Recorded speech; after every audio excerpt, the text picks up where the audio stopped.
Very good evening. Northeast window ki tayo lokas swimming tabi kuna magpuhan bamakta da dong HEEYAI LEIMA tong bramna punong putaram nok chabolo ina nay cook no na karum jari.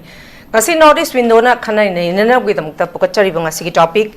Meetei Amadi Kuki sing Amata Oina Leplammi hai dana Nscn-Im na statement amatam lagli. Hari ba statement na si koi Nscn-Im gi VS attempt deputy kilonser na thamok pa statement na makakni. Masida lakchani wapam di koi 1990 dudagi hauraga 1997 pog pa si koi Naga Kuki war thoki hari ba Kuki war si matau karam na lakhi bano Naga Amadi Kuki ani gi marakta hari ba war si conflict asik matau karam na lakhi bano ha ba koi 1992 gi da hari ba koi Kuki youth ama Naga gi extremist ni hai ba chingna ba mana koi More bazar dagi phara ba matung hari ba Kuki gi phari ba kidnap tau graba miyoy asi jungle amagi manakta siduna leiram ba thengna ki dugi matung hari ba koi megi tang mari 1992 da KSO hai ba koi Kuki student organization na More da lei ba Kuki khuding mak pung kunmari gi manung da More thadok tuna chat kadabani hai ba gi achauba khongjang ama Kuki na changsilakli adumak bu hari ba thokli ba conflict asi Kuki ga Naga khakana te 1997 da su Kuki amadi party ani gi marakta thoki 1992 1997 si Kuki amadi Naga ge marakta thoe Meitei amadi Pangal gi marakta suduma hari ba koi conflict asi 1993 da conflict asi thoki adubu thoi ba Manipur da thokri ba koi 1992 da gi 1997 ba thoi ba Kuki amadi Naga gi conflict asi da su Meitei na koi third party uraga adumak hari basi conflict asi waroshil purakna ba dum third party uraga masi adumak waroshil ama purakna ba chauba responsibility initiative logi duga Kuki amadi party 1997 da thoki ba sumla ba conflict asi da su koi Meetei na chauba initiative lauraga masi gi su waroshil ama purakna ba dumak third party gi responsibility loki adumak pu hojik lairi ba koi Kuki amadi Meitei ani gi conflict asida hojik phawda third party wamin abadi loinmak waminari dubu third party chapchana koi third party ma tholapadi ude dumakpu masida chapchana hariba 1992 dagina 1997 phawda thokriba conflict Naga amadi Kuki marakhi da thokiba conflict asida Meitei na responsibility lauraga third party uraga hariba conflict asigi solution si purukna ba hona bada Nscn-Im na thamlakli ba statement asida matam aduda hariba sida koi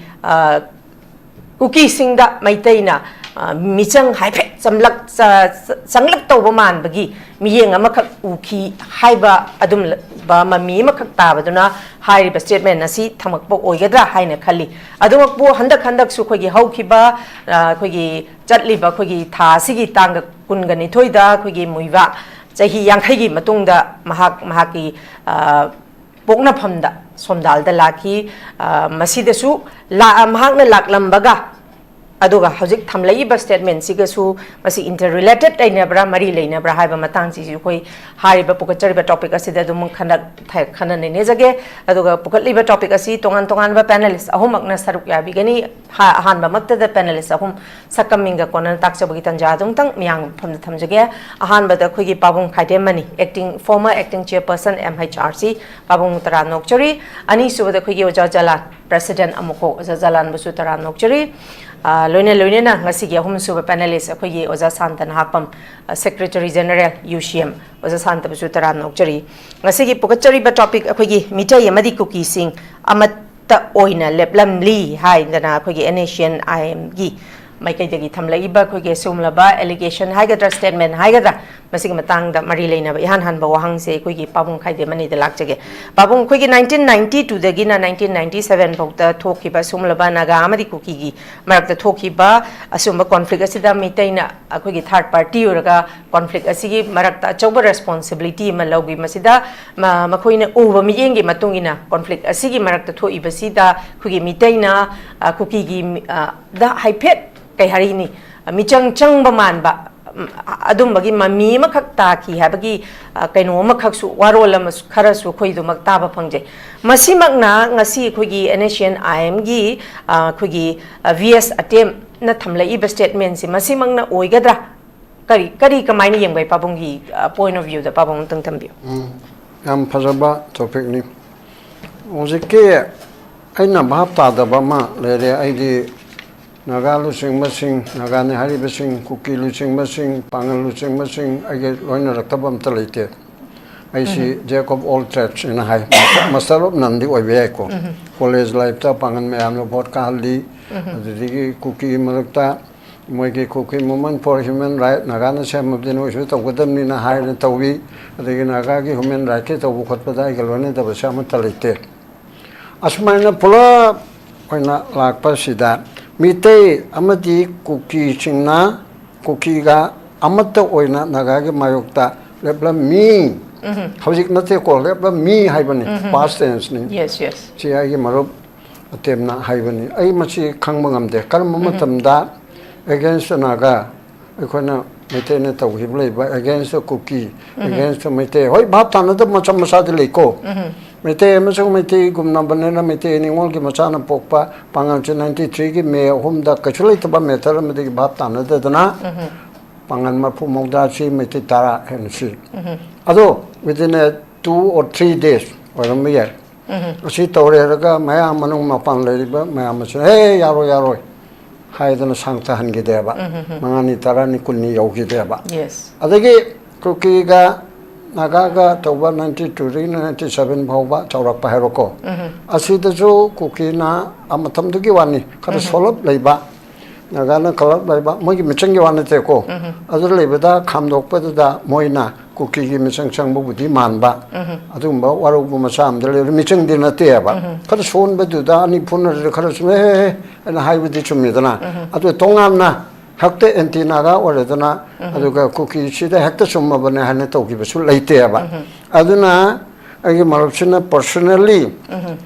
Meiteiga, Kukiga, Puna, Amata Oina Naga, Mayokta Leplammi, Hibisi, I have Tabangam there, Karmamatamda. Meitei di Kalop Amatada, Hojiki, present situation, she the Karalak Navana Navaniko. Meitei di Kalop Amatada Kanaba Hobiki Wadi later. Mina Horak Pada, Hojik Toribiso, May 3, 2023, against the Cookie to Dena. Cookie Lament, Cookies Lona Muxo Haideba, Cookie Lament to Enba, Manipur Togaiba, Masu, Karagama, Panichang, Pakarana, influence Toraga, Meitei, they attacked Toraga, Union Territory Pew, and the Mogi Minister of Hogan, Hayan Banaba. Not that Meitei could be in Tokyo, Meitei Matai, a captain, Halim, Nicolim, Hibanateba. Demand separate administration, Pigatavani, in the form of Union Territory, Hibasina, I couldn't people and Banate, Meitena, Manipur government, people and Banate, Moy Kangimni, government of the Moyoramimni, at the center of the Toraga, Meitei Halaga, Toba, Amorum, the owner, and Satkareva. Aduna. Masisu I can cookie de attack over Nateva cookie lament to him singna me ohum the give. Tangsela Padana som the Chursan Poda, Kangpopida, Adugatanopoda, Mamma May Tagala, Meitegi, Pure, Halle, Rickshaw driver, auto driver, compact, Kaule, Mam Ling it, Colonel Ledanoko. Then Ohumgi Nungdang the give. Meitei show Magi Port Malaysia in Manauna Hogia or much in Manauna or Yum Kai Toga. I saw me and Lampelgi official quarter, Mam Cookie officer singing Roin Toga. Although I could get the Patabu Wakanama like Hideba. Like the Baduna Tang Ohum, that Tore, Marie, that Tore, Bondal, Baltea, the Soy, the Tora, that Tang Mangada.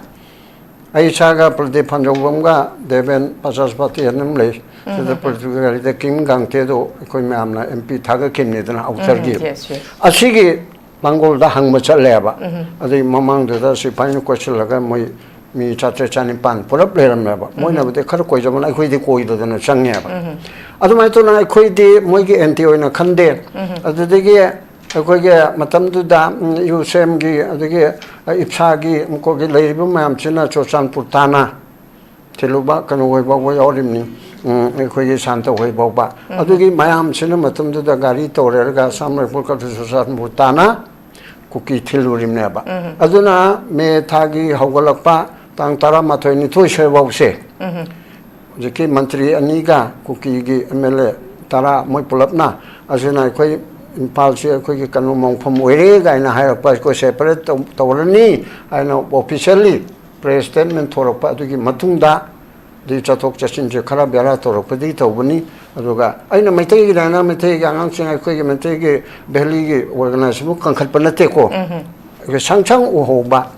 mayam ada Susanpur da thin ma chale ba kangpok pe da thin ma chale ba aduga moina mayam na se pai na karina torga Meitei ju pu thorak tana ta wi chumi ngaleng da di kuki ni pi mayam na Susanpur da gi khoi gi Meitei no pa ni pi chani rom Pola putor pada mai kuki la men man harusin noi thakono ran putor amam kaptana hakini haibeda kuki no pi yang khai humpun la modwa khoi ge Susanpur ki victim am ire khibni khairon pokda ma phane kanu du kusi takhale kanu tore ro khangche tore raga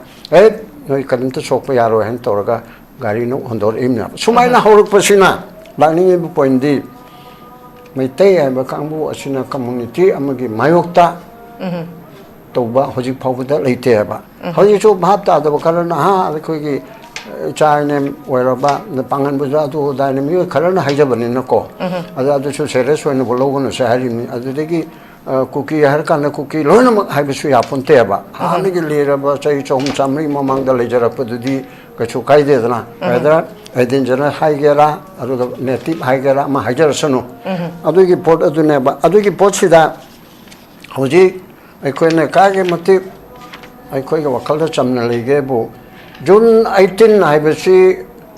Nscn-Im ga government to India ga wari sanabada without territorial limit haibati Nagaland khakta to oiroi atei de su oyini haibina ba Manipur Assam Arunachal da su adugi porta do aikoina adu de yaro edana adu de moment to eba amkom su lop manga ko na pulok ga use maidana July home da same se adu de khoi yamna active oire aina khara sanar oiraga te angang sing ba ma se sapam sa jadumani adigi tayai udoi adigi tan birla sam adigi ito tong bram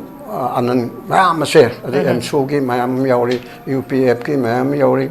adu tawraga ahanbada amukom chulu manga har madu nungaite edana United Committee ma sema pai hainu udoina haibedi ga ine adu di United Committee Manipur hairo edana July amara anira adu da haibina RK aningi jumda adu tang ahumda chapam cha jadumni ge warang wana adu same gi bana ba adu de amuko hairunu si manga hairunu si usem hairisi matam de de ai kanguna ju tawi nangi kangunu to adu mongna de da amuko no sinboda dum yai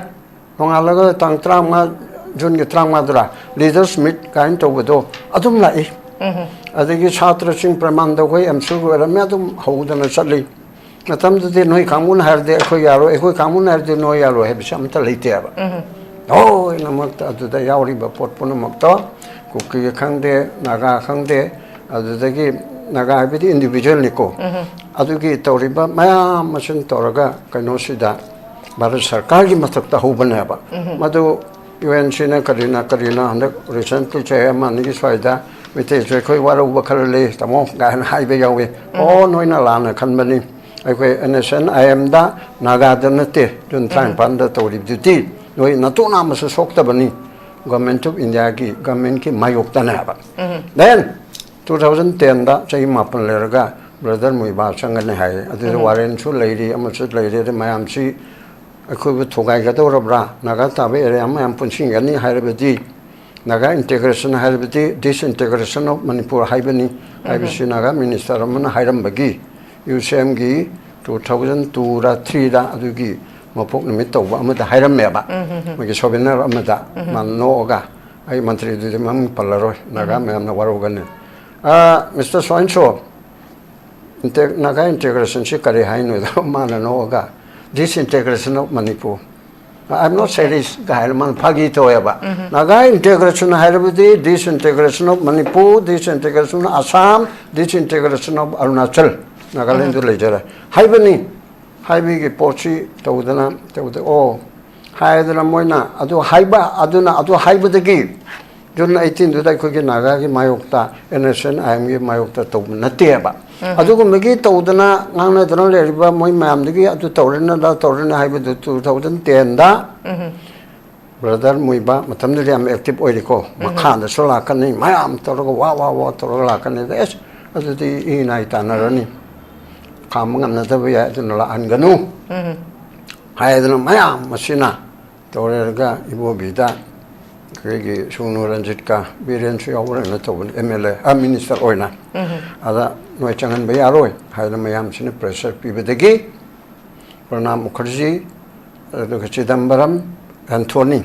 파이낸스 홈 디펜스 파이리바 મંત્રી 홈 시나 라이브 비세 스페셜 에어크래프트 마타라가 델리더 고야바 에 장을 로 고멘인다기 와리 산느림니나 시 장을 로 하이베두다 아두다 나이코네 헵파기 토립세 사헤 아기 프라자나 야드레 하이드는 탕갈나 moi manga hatki bigi prajana hatki bigi matang duda tikenrajitna haibata to bubina haibani haina lawarga sala ingam jaroi ai tang Allah parti gi tantok pigera cm loktok pigera to ai dinga moi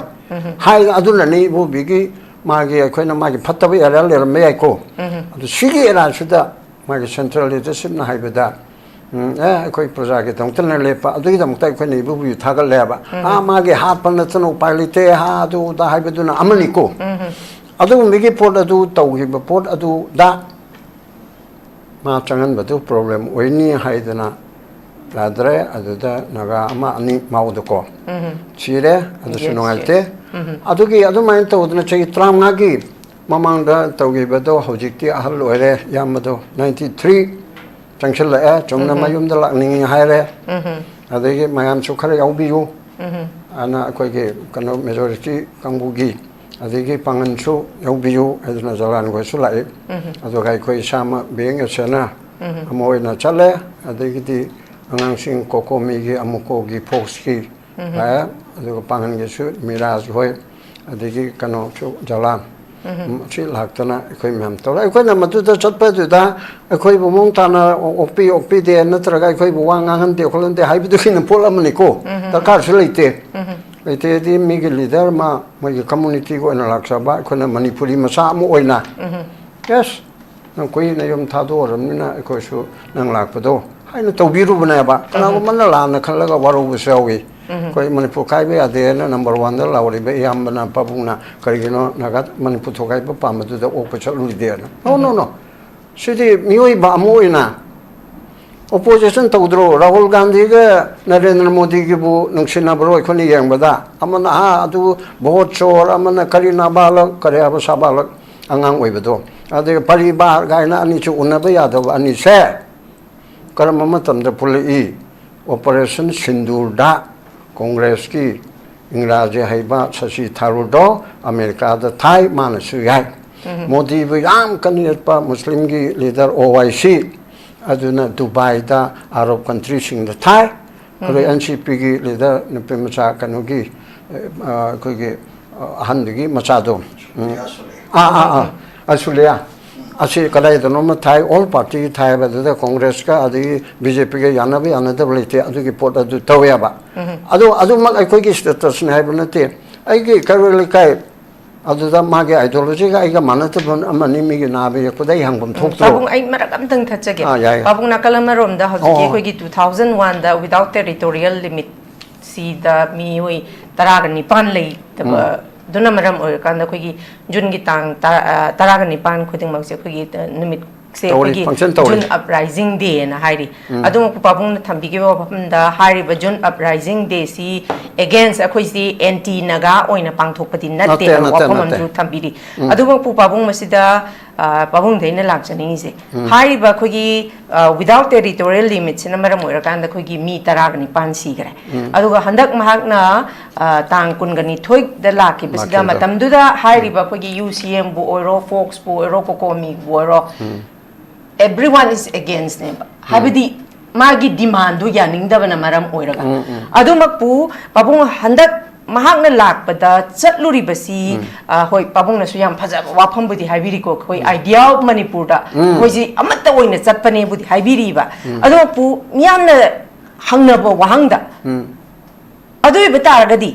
without territorial limit chat thokiba thodok tu gi maram oirakanda mathangi chahida jun uprising day tawdaini hena chawna tawdai wahang amasu hanglakli duga masida hawjik thoiba makoina de mu kuki ga Meetei ga punna lepminnara mi haidana ne ba thamai ba statement ji hawji ꯑꯗꯨ ꯏꯕ ꯇꯥꯔꯒꯗꯤ ꯍꯟꯗꯛ ꯃꯍꯥꯛꯅ ꯂꯥꯛꯏꯕꯁꯤꯒꯤ statement ꯂꯥꯛꯑꯝꯕ ꯃꯇꯨꯡꯗ ꯁ꯭ꯇꯦꯠꯃꯦꯟꯁꯤ ꯇꯣꯉꯥꯟꯕ ꯅꯥꯒꯥꯒꯤ ꯃꯥꯏꯀꯩꯗꯩ ꯊꯣꯛꯂꯛꯏꯕꯀꯣ ꯄꯥꯕꯨꯡ ꯑꯗꯨ ꯏꯕ ꯇꯥꯔꯒꯗꯤ ꯍꯥꯏꯔꯤꯕ ꯑꯩꯈꯣꯏꯒꯤ ꯔꯤꯄ꯭ꯔꯦꯖꯦꯟ ꯇꯧꯔꯤꯕ ꯁꯔꯨꯛ ꯌꯥꯔꯨꯔꯤꯕ ꯑꯩꯈꯣꯏꯒꯤ ꯃꯤꯇꯩ ꯃꯆꯥ ꯑꯩꯈꯣꯏꯒꯤ ꯑꯣꯖꯥ ꯖꯂꯥꯜ ꯍꯣꯏꯁꯨ ꯑꯗꯨꯃꯛ ꯁꯔꯨꯛ ꯌꯥꯔꯤ ꯍꯥꯏꯔꯤ ꯑꯗꯨ ꯑꯣꯏꯇꯥꯔꯗꯤ ꯍꯧꯖꯤꯛ ꯊꯣꯛꯏꯕ ꯃꯩꯇꯩ ꯑꯃꯗꯤ ꯀꯨꯀꯤꯒꯤ ꯀꯟꯐ꯭ꯂꯤꯛꯁꯤꯗ ꯅꯥꯒꯥꯅ ꯊꯥꯔꯗ ꯄꯥꯔꯇꯤ ꯑꯣꯏꯔꯀꯥꯟꯗ ꯑꯗꯨꯒꯤ ꯆꯥꯟꯁ ꯑꯃꯒ ꯐꯪꯒꯗ꯭ꯔꯥ ꯍꯥꯏꯕꯒꯤ ꯋꯥꯈꯟꯗ ꯆꯪꯉꯨꯔꯤꯕ꯭ꯔꯥ ꯑꯗꯨꯗ ꯀꯔꯤ ꯄꯔꯄꯁ ꯂꯩꯗꯅ ꯍꯥꯏꯕꯗꯤ ꯄꯥꯕꯨꯡ ꯃꯁꯤ ꯃꯌꯥꯝꯅ ꯍꯪꯅꯕ ꯋꯥꯍꯪꯅꯦꯕ ꯄꯥꯕꯨꯡ ꯑꯩ ꯆꯠꯂꯨꯗ ꯃꯩꯇꯩ ꯑꯣꯏꯅ ꯆꯠꯄ ꯅꯠꯇꯦ I am a Sena citizen, Manipuri. Icha now, my pa chilino, Itake Anika, labor Jati community Kuntraga Manga. Masiki, big brother. Big brother Giza Aina belongs to Ba. Azuga, Tampakta, I could get small brother Harage, Pangana, Toba. Aduki Chida, teaching the lady, but my am share. Tokai Naga,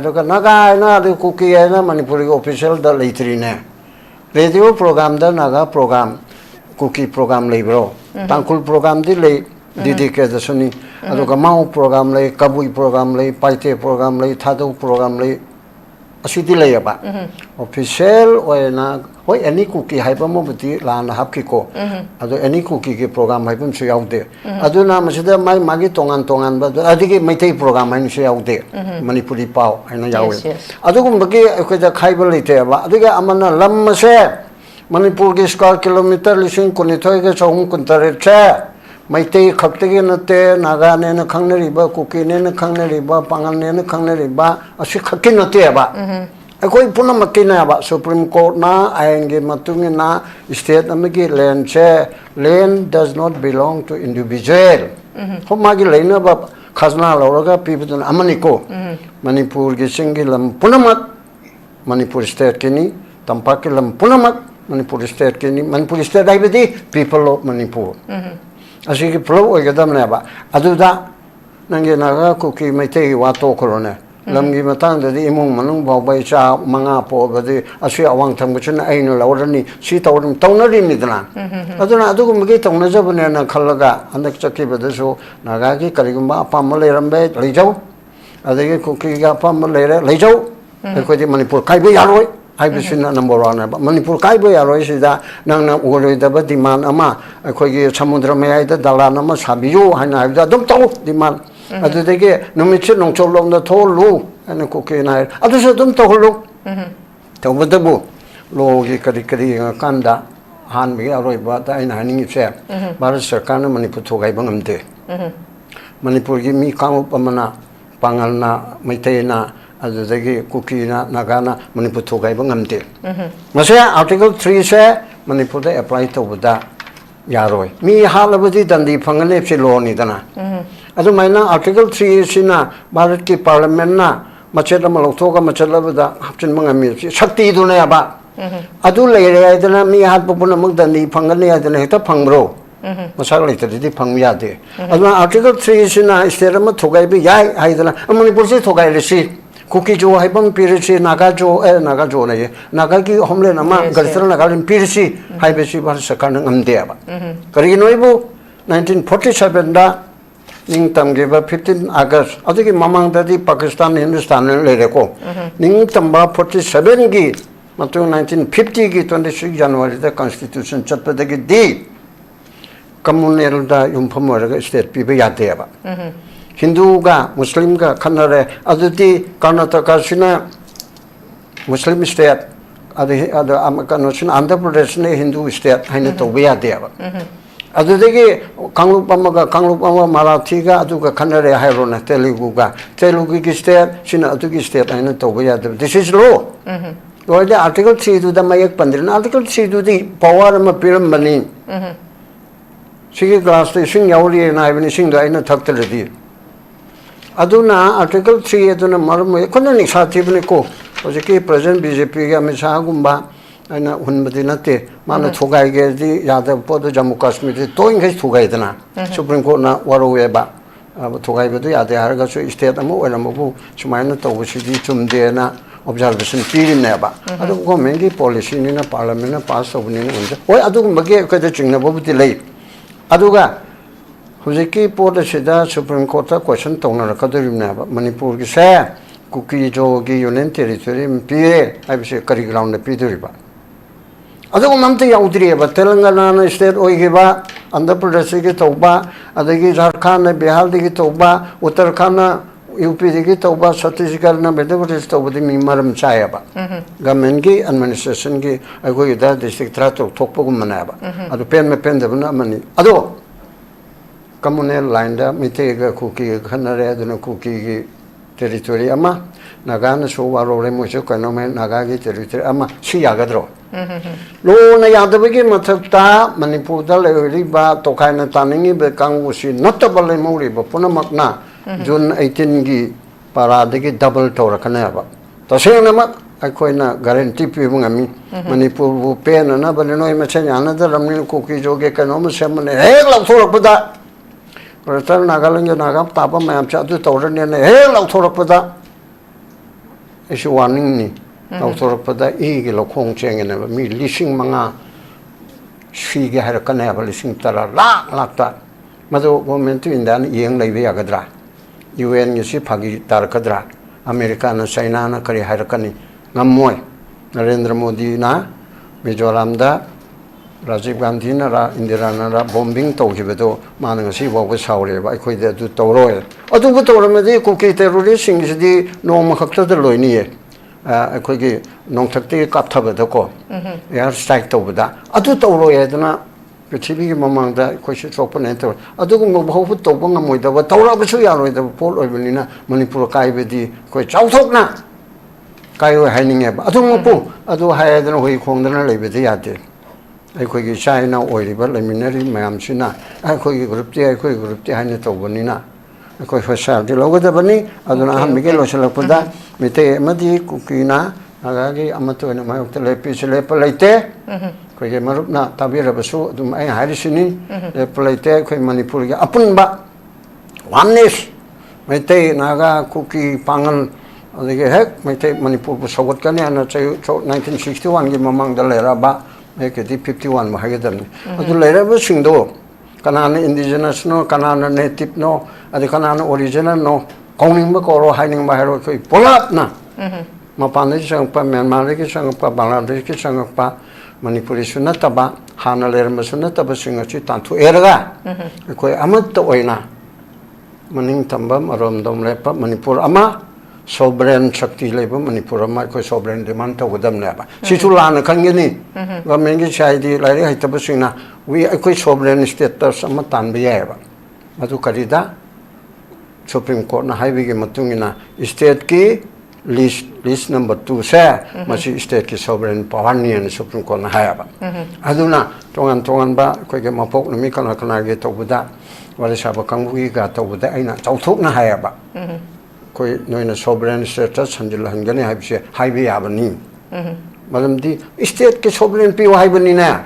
ning tamai ju India ki manungda Manipur ki praja ning tamba status sama under the laws of the land haibe kariya kaibli ge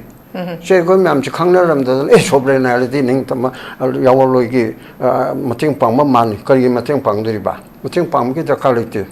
sovereign status sama Indian union ki makada lehlu Thank you very much, Pabung. Ani Shubarang dong lakjage. Makat zatha boine oza jalan da lakjage. Oza jalan kuigi hozik kuigi VS attempt na thamlak pa statement during ko koi nom khanari se. Handa kuigi Nscn-Im gi muiba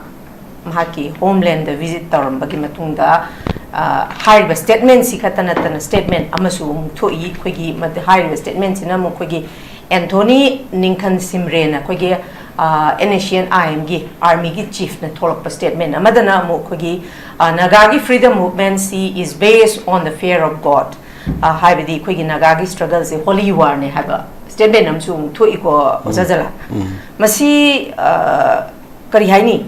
statement si mahakla ambadagi hji pabung hji habiba kogi 1992 dagi 1997 buk to thokiba masigi the kogi as a Manipuri Meetei macha moina masida lawruba responsibility do da kitang makhoi da michang kuki da michang changbam man bagi keno ma leigre ha bagdu mai da gi ama leire adubu hairiba khoigi muibala ama ba matung da Nscn-Im gi maikei da gi tongan tongan ba statement thoglakpa hairiba hojiki makhoi gi holy war ni haiba ama aduda amuk aduda natana ekhoi NI na pirakpa report ki matung inna khoigi leiriba khoigi manipur gi la hawlu tongan tongan ba law law myam legre masida su khoigi anti India forces singna logistic support pi habugi statement am khaksu yauri ba mazala masida khoigi handak muiwala amaba matung da tongan tongan ba statement si Nscn-Im gi mai kai da ki tholak pase ozazala masi ozazala ni mota kali kama yembe masi akhoi Naga singi akhoi mogi political journey haba tare masi akhoi yamna phajana munna akhoi miyamna akhoi phajana yengbam changi ado ngasi maki oiba thoiba statement singse masi gi preview dagi akhoi na yengba taragati akhoi da bhap ta daba yamna samamnaba aduga yam surprise oiba adugi wakhaldu akhoi da phawbu yai adugo akhoi Naga singi political journey se munna akhoi na yam phajana observe tobam changi ahan bada aduga ani subada akhoi gi marakta leiriba political gi oiba yanadaba mayam se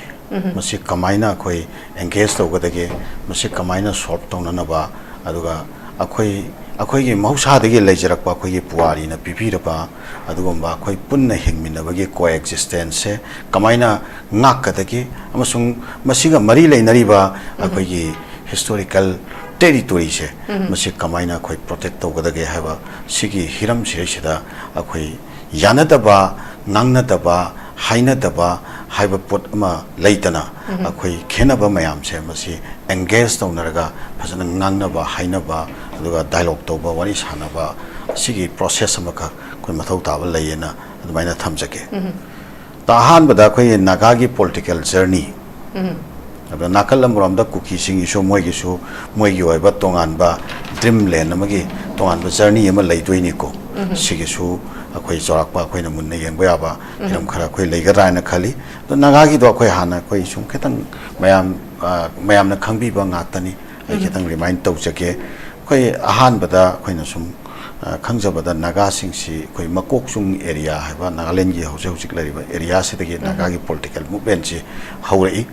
1918 gi aduwaida Naga club faina ama semkatlaga adudagi makhoi gi Naga gi oiba akhoi kenoma concept political concept se aduragi sagat pa horai adu hariba matam sida British ki makha da leiba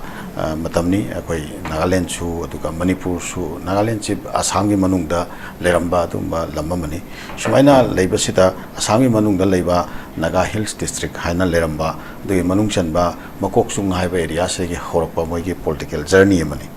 sumaina lakpadona 1929 da Simon Commission sina Bharat leriba praja sing sigi oiba magi wakhalon che kari leibano haidana madu observation taunanaba lakpa matam se sida Naga gi adugumba delegation ama chatlaga makhoi Nagaland gi oiba tongan ba administration ama pibiyo haina demand tawbagi potsi adum leire haiba tare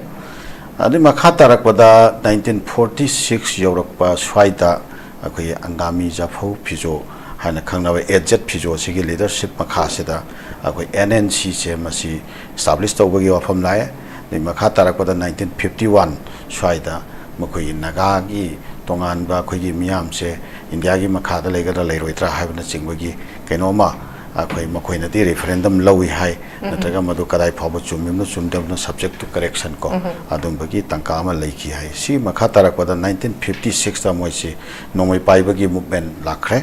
armed insurrection movement se lakhre 1960 ga 2 da this ceasefire moi taunaraga 64 phau taunaraga segi ceasefire mu kainare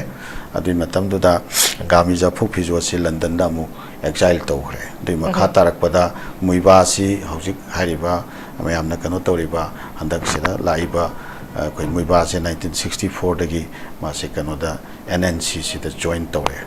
adu join tawra matung da ma adum general secretary pai hai aduga mapalom da chalaga ma matam khara leikhre adu matungna 1975 sida Shillong Accord tawba matam sida moiba masamak amasung isaksi chu hariba makhoi si China da lei hai adu Shillong Accord se tawthokre adu makhoi na Shillong Accord yadi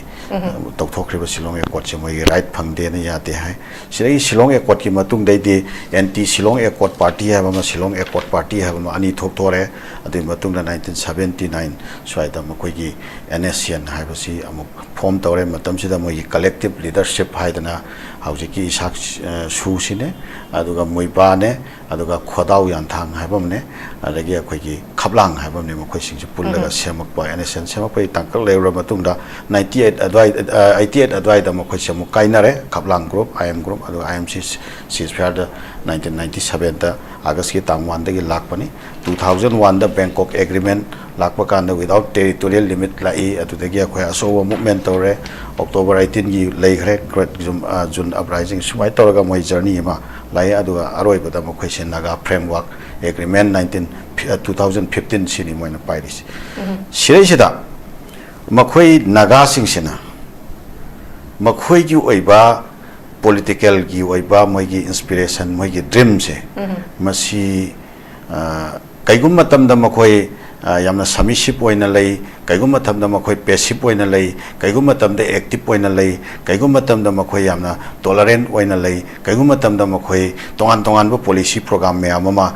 sanai yebako sumaina kaigum matam da India gi map takan ma wangangi kaigum matam da makhoi khitang back tawi sumai toraga adom torakwa movement amakhakni do haujik si akhoi na khangbada akhoi na ubada makhoi se tongan ba different people me amam khak different way da different dimension da makhoi se engage torakpagi anongba strategy amakhak ure bako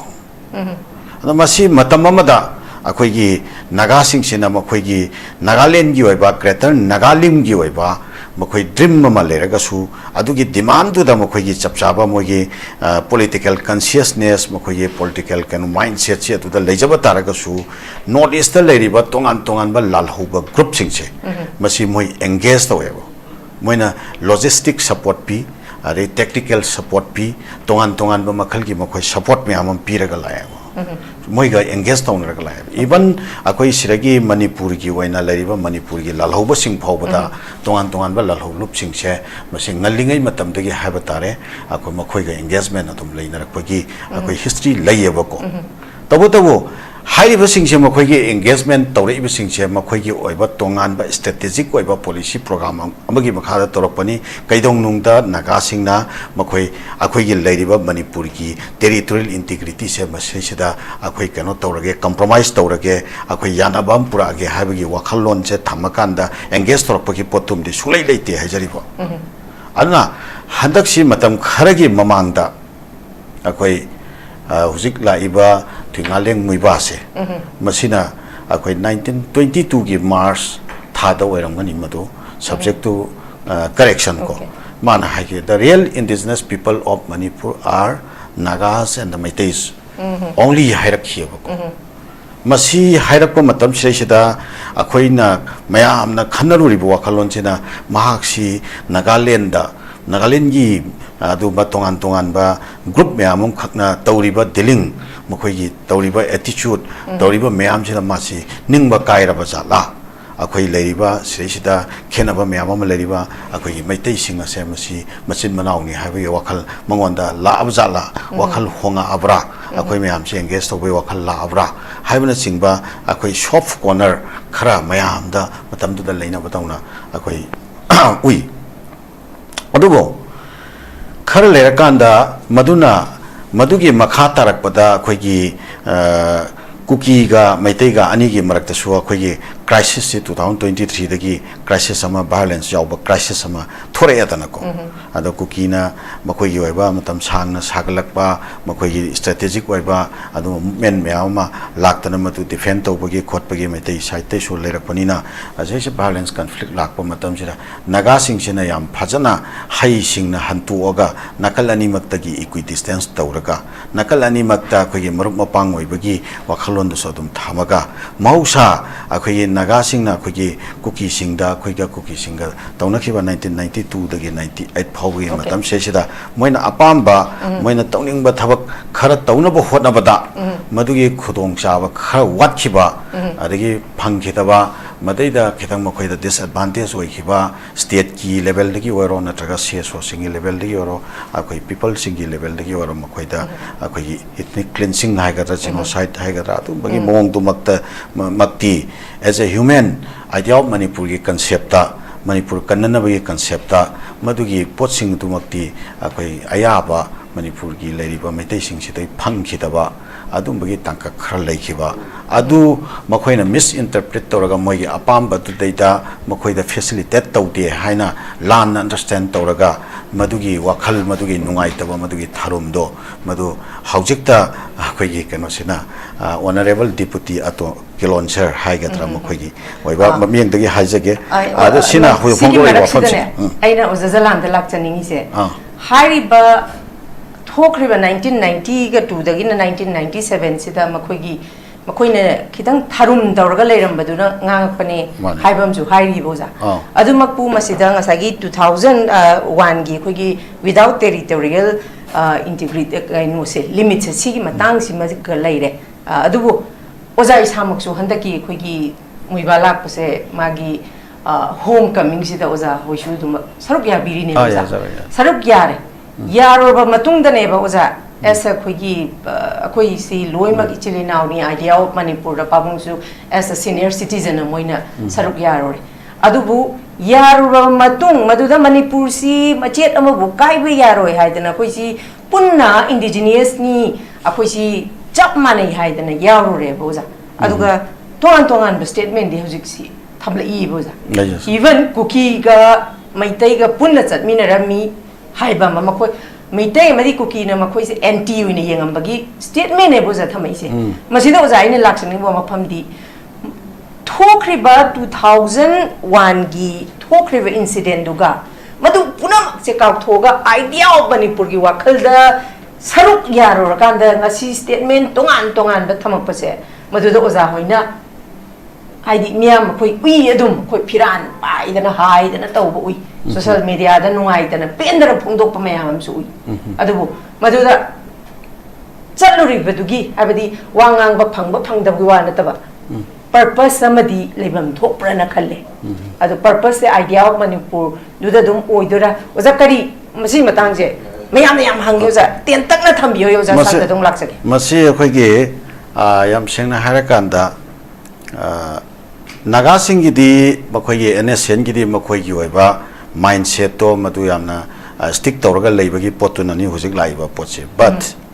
akhoi di mahak manipuri yemoina magi wakhalon du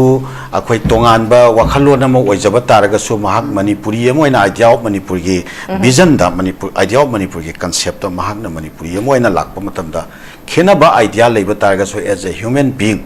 akhoi gi manipuri macha moina akhoi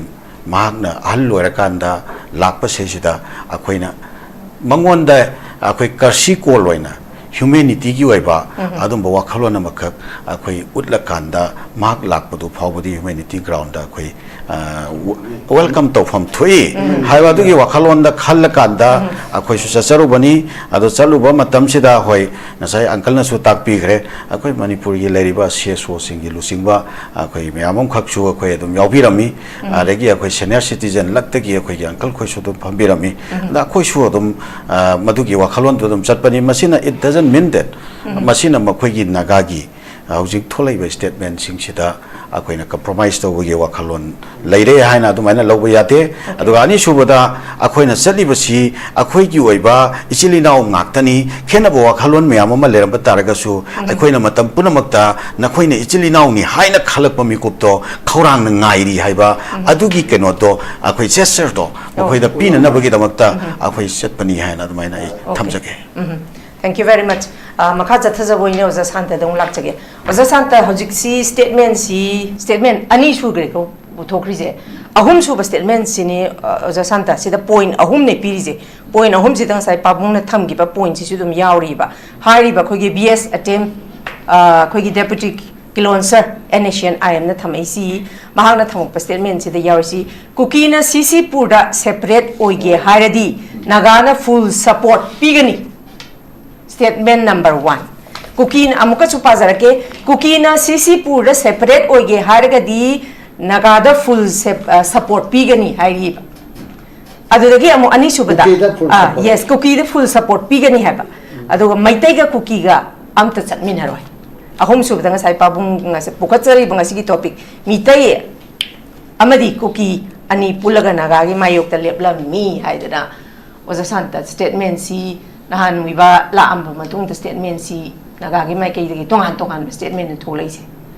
ado akhigi was a JALAL na sudum thambiri yam phaja bawa khalonda idea of manipur da humanity ground da aduga whatever makhogi su pen da khara leiba adubu makhogi di tharum di dum leiramba was SHANTA masi kamai yengbe pen da lei be wa se ko community se koi je economy su sokpa politically koi je sai ka nei ko constitution je makan am koi manipur se apply to se ST gi am lei re schedule caste am lei re OBC am lei re general am pen da je dum lei ni ko pen da gi pochi kau tho kan da koi na yamna nungsina bagi tamda masi je pre meeting negotiation haidra pre meeting kani si mala amdai gi lamdai gi da ton ba angle de pausum phawng ne bose ko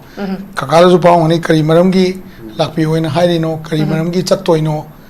yam crystal clear ne bose ko sidai da amot pa natraga ham kem yaw de chali ba pot si only and only ma ki chahi du yeng kanda akoi gi future da brotherly treatment amal leina bagi matang da chatpane ba ado chali ba mayam sina negative statement mayam tholakani habdi expect toramoy ba ko karam dan toramoy akoi ju tawde akoi ne khali se akoi marakta akoi hai hoi pabung mui bala ko akoi most welcome ni imphal da bo lak piu yar de akoi invite tawbe ai imphal block piu mana akoi community mayam ji patch up tawbang ngambagi adugumba iconic leader mo ibang ngam targadi madudagi na phajaba manipur ki damak yaifaba opportunity laiteba ko say for example Kuki ga haran leader kuntham ngai lai je wai bu ko akoi isu leader si yami Meitei bangan gi ju dum amani dum lai ko aduna ngasai gi he is the lone person adi mathanda chatpa nongsa ma miyam loin mak na ya ga ba misak ha ga di mark sine oi toine ba mana ya ga di mana lak pi ram ga di imphal bola bawda akoi adum welcome to me condition ne handa ki le ram je akoi na chalaga chalu bisigi alternate aranba artha halaga toan ba newspaper da toan ba statement tholaga gani ko anti community feeling miam na polaga di madu yamna aranba oi doine ba to bodabu ngasai gi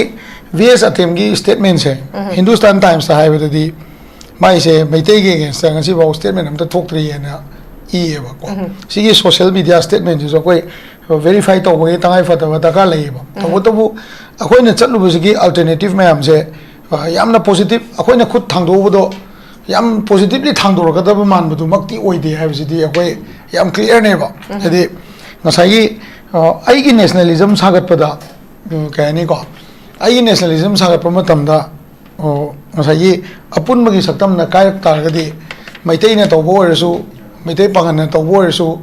Naga na to bo resu Kuki na to bo resu Manipur miam sina suya ya roi ko ya roi ha jana clear cut ta khangi se magi lakta ba moi gi statement adu da loin to khroba Meitei gi marakta gi mi amana nationalism magi nationalism sagat na hona da Meitei pan na so ba Naga da sokpa Kuki da sokpa indigenous tribes so di madu hoi ngang da na phai se hoi loimang yanari ne ba but handaki matang sida narrative se yamna lan hanbra de madu maram de moi gi podcast me am ai wang zo haijare ko newspaper में हम सीधे जो paper खेले hornbill express दो डाले में हम सीधा नसाई की याम ना कहनी नागा नेशनलिज्म सागत पकी दी याम फसबा अदुगा इंटीग्रिटी ऑफ मणिपुर की दी कितंग सोक पकी मोंग दा इरक पमान में दी यावे को सीगी मतंग से अल्टरनेट अथन बजे लाइबा याम थी बनी वीएस अटेम अमदी एनएसएन की नसाई लीडर अमगा को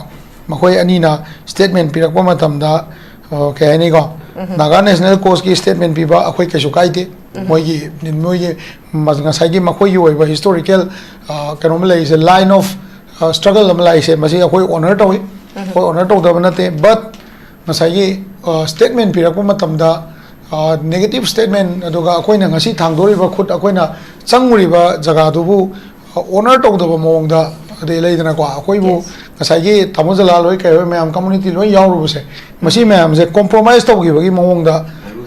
dilute taw thokri targadi madugi cross reaction amadi community degi lakane bako akoina tumin lai thoki tarju community dei lakane ba masigi keno se community versus community tanni tan loi habse leader sing na ngang po wagi makhayam pole bako ai sing sida phammaga Nscn-Im ge against the wai chama ngang bi ai ba sida ko but akoina ngahan gi chaluriba pamumi bala pagi chaluriba numit se sigi numit sigi goodwill do yengaga akoi kanamta kani ko akoi sima marakta kanamta na Nscn-Im ge against the natrage makoi leader ge against the ngang bagi tanja do akoina low deba masi Im gi leadership sina khangbi ge dabne ko aduga akoina makoida Im da asa tawise moigi ngasai gi national movement do tokpiro natraga akoi noi Meetei makhada leiro pangan makha leiro adu adagi wafam kem leiteba Naga national movement should go on kaisu kaide akoi kamda Naga national movement da thingi leite Naga should remain Naga it's okay akoi Meetei convert to hai gisu leite aduga akoi na sidaida lamya na sila oi na hai gisu leite but due course of time da saigi Meetei gi political kenoje moigi Naga gi political move se sum tawko matamda Meetei pangan gi tongan ba tribe ki political kenose kayani ko akoi gi status ta sum sokla gadi madugi yaraktaba matang ama soidana lakani ngahan gi akoi na chatluba phamina ruba akoi na okpada yawgiba adugi wam oiba numito aremba tan gumji akoi na haidise ko aremba tan gumsi aduga khara akoi na su statement je pi matam da khara section na tamaja ai chumi section na piba akoi na su moida provoke to bidaba adagi akoi even akoi media house mayam na bauda akoi nga sai yam provocative oiba wadi nga na gumsi akoi nga sai dum phamdring ai su chaw pama sum hainari du ne ba mina nungai ro do akoi usi mina patch up kanna tawna bo honari ngai da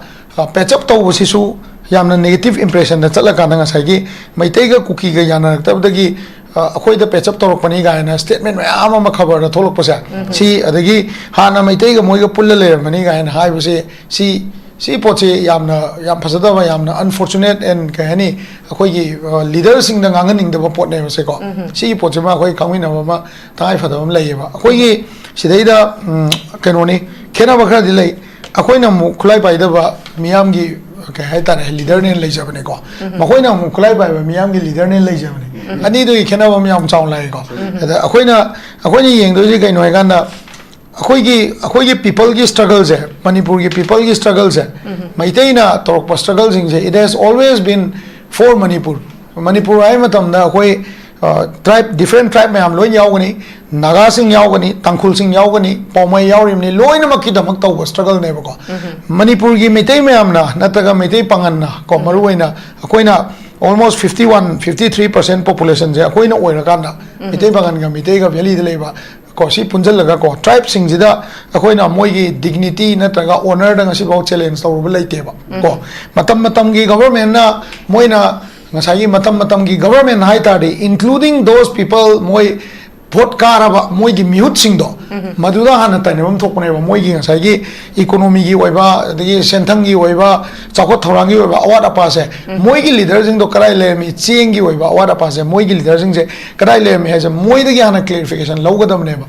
all the time matam punamakta Meetei dominated government and hairaga maduda nationalism sagat pagi wakalon ja masi khara thadok pagi tanja do nahan gi akoina khut thangdo ba akoina chatluba akoina utliba kano da gesture do adu da khamam thokpra na khalle ko adu bu akoina utliba gesture du gi negative ta sum lakta ga di ko negative ta lakta ga di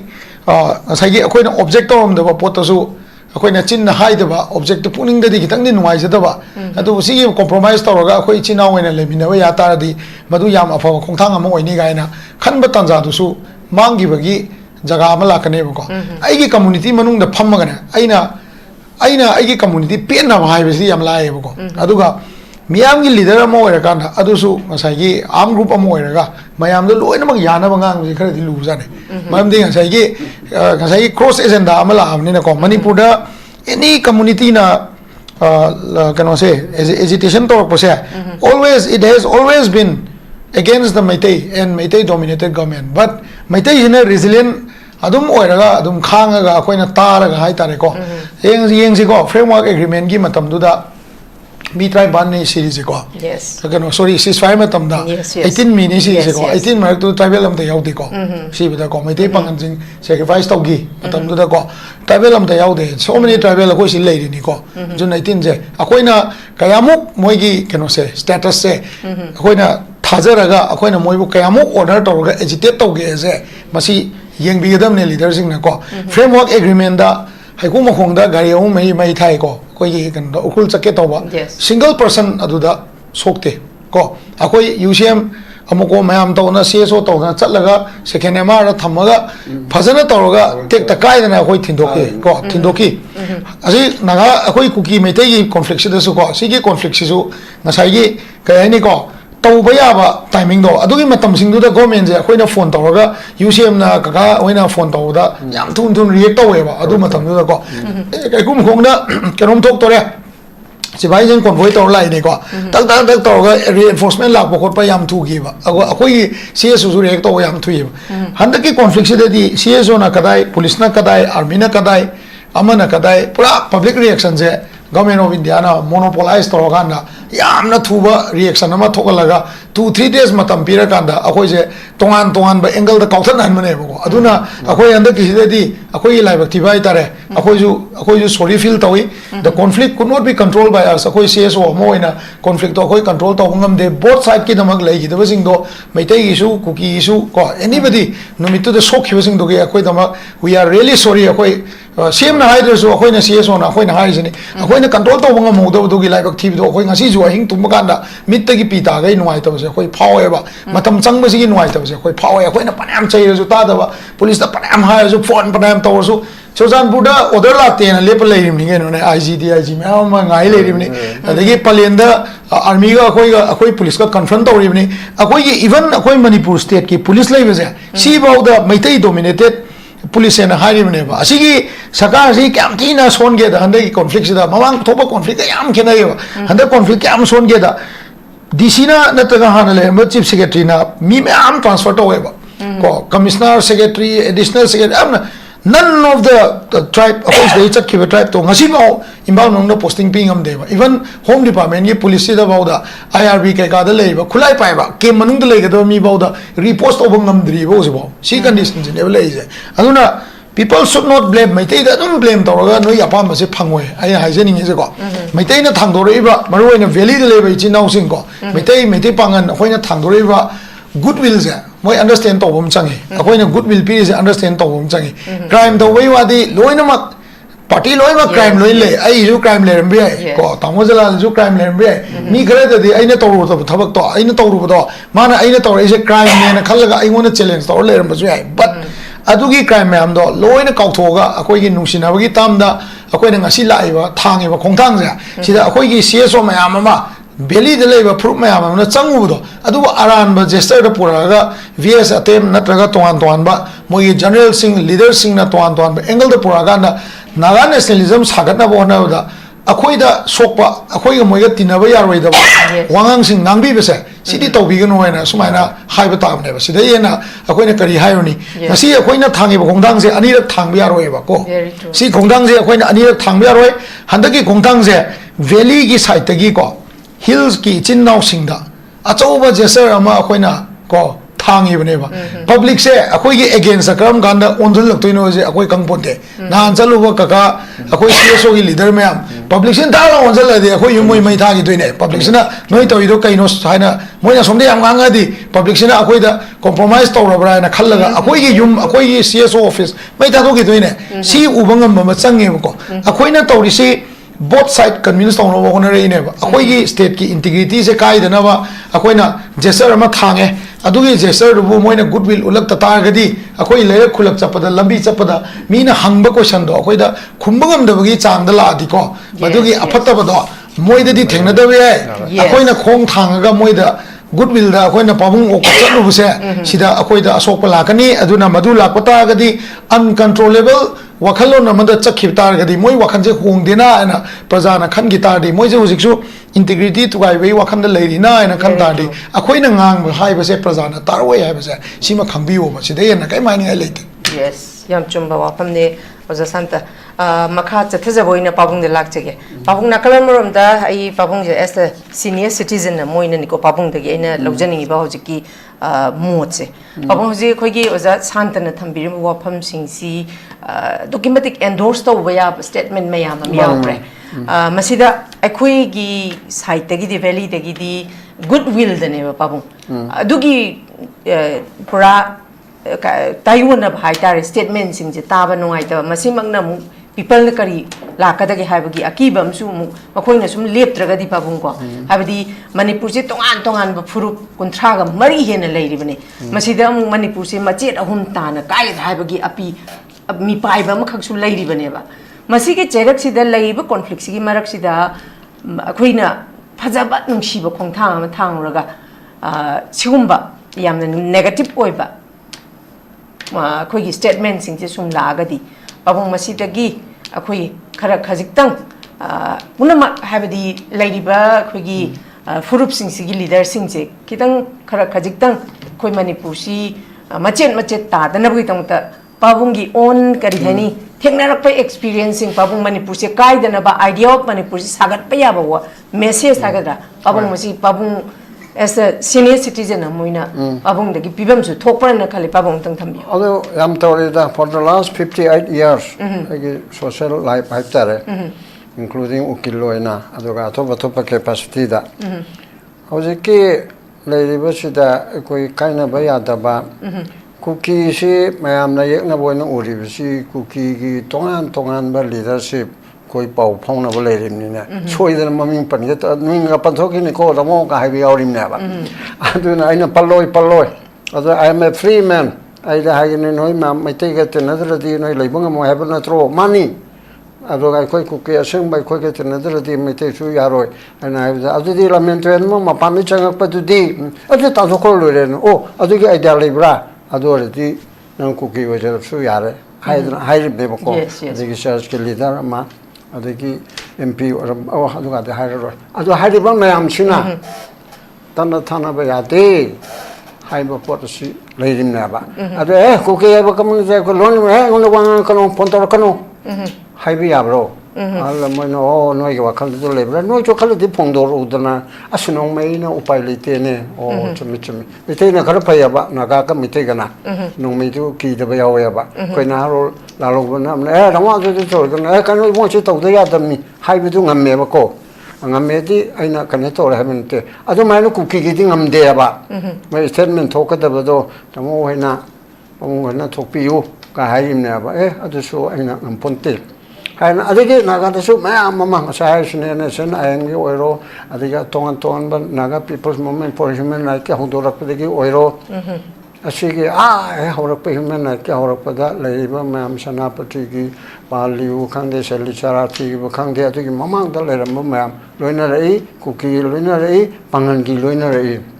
naga people movement for human rights toramnina kuki movement for human rights to wedana kim gangte da hairin to wuri me hoji to le aduri mo pangal ke so ve ke tera mane na ha ma aino na hai bane ma han bol oira bane legidra amko ke president oram bado adai tamis na naga ki people human rights have the kuki chulingra nangi pangal movement for human rights to wena hajil lore ale je nongal nangi di to ganu pangan ni mai te yaw ga dam ni na pa gi thoro phane ba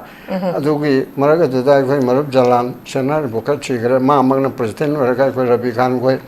jalan go yaw re hon tong ne na toram bane adu ti toranu ana ga people movement adu ga kuki movement gi type toranu haidna asum suggestion to the hendo kibido adu mai no all round chida to bujuda sai changdo khar tension lage aina poina man ni dang haining yani pa ai khoi ge naga actually now singsu yamna challenging to banataba asida with over new mai no ye en to ribedo mana akoi 3rd September 2005 aina manipur all manipur ba association ke president orakpa asida aina naga ki unified territory ga ai bisibu with over ai question tawning da exclusive interview to si hai the mana cheng na hai uncle ai suna ga ni na uncle na hanga do ri do ai khatang waru gani press conference ma ka am pharibiyo press conference oina tawro hai na press conference mana ga to bidana chairap court ki ai bahar ki president gi sida tangahum sidle se oren copy jalan ga kanto chuki sigi sida morong expression nagaland gi quality phawba che phong ne ba asigi 4th September 2005 ta aina question mayamam la yam phajabal lon di challenging spirit na te naga integration hai be se masi disintegration of manipur waraga di masi di chungadra chumoidra aduna naga integration hai be sina chummi haiba marai aduga naga integration tordi manipur mangbe yade hai be sigi marai se mi tara puthonarga debate tawsi gutamda nagagi integration china choidan maki tobun thokpa mani haina parman pibung amaba mi tara somda naganda tabasingi Meetei gi haitara general people gi asina madugi integration si lali manipur se lising ani hongi history lebani nogoi si yaubani te horakpadagi 33 adidagi haidana haiba polisida tawraga wahang kharaga aina hangyaba naga unified territory amalera ado British lactring mamalem do British na thugai bire India na mu thugai bire aduna koi unified naga territory aina question tawre ado reti brother Singh naga unified territory sikara waida leibano Manipur na Nagaland na Assam na aduga Arunachal ne Myanmar ne haire adu de kamani kaya amna chawbano awangda na karino boundary se makha mani mama kari oibano square kilometer kaya no adu dang haibiu hadi challenge sobonati adu number 1 adu haibiu aduga maduke capital na kari oi who was the last king or the prime minister or the chief minister of that undivided Naga community country Naga community ki country dugi ningthou na pamor gana ningthou ning tambali pak democracy or gana prime minister or chief minister kanano kari lol ngangi haiba question wahang mari manga cha hangeba masida na koi na chumna buna ma adugi judge na akala de to gadab di beche Delhi da di lampak amada tawle araga koi gi foreign and national journalist chamnga rongi mamangda debate tawsi gari maput amamong gilarik punaraksi haidana aina yam phajabalonda enna yam phajani imana jiki wito bauna aina noi matakta challenge soriga haite ai adumuk so haite ba ichilina oina nangna adune na haide phare nang lam kala wale ramba kari lor ngang ba capital ni kari kana nga amba ajingam tedu hojibawudi khumde ba ko khumde dana aina hangibse chumme dana ai chawtok panate Bangkok tegi matam duda kumurunu hairi gaina ma bako adugi polado adomda nati ai hache aina ai am power moida debate to bunga me habigi nati aseng mudu khangaga tawraga akogi marum mapang oina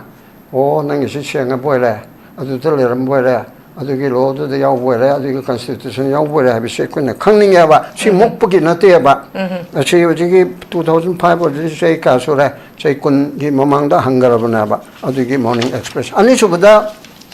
adu khungidre ani subada 31st August 2015 da Manipur Legislative Assembly na wale pamaloge ba sai de ma torga tamola da bino na mamang tharakibani adu da House Sina while welcoming the fresh initiative of the government of India to bring peace in the northeast region of the country.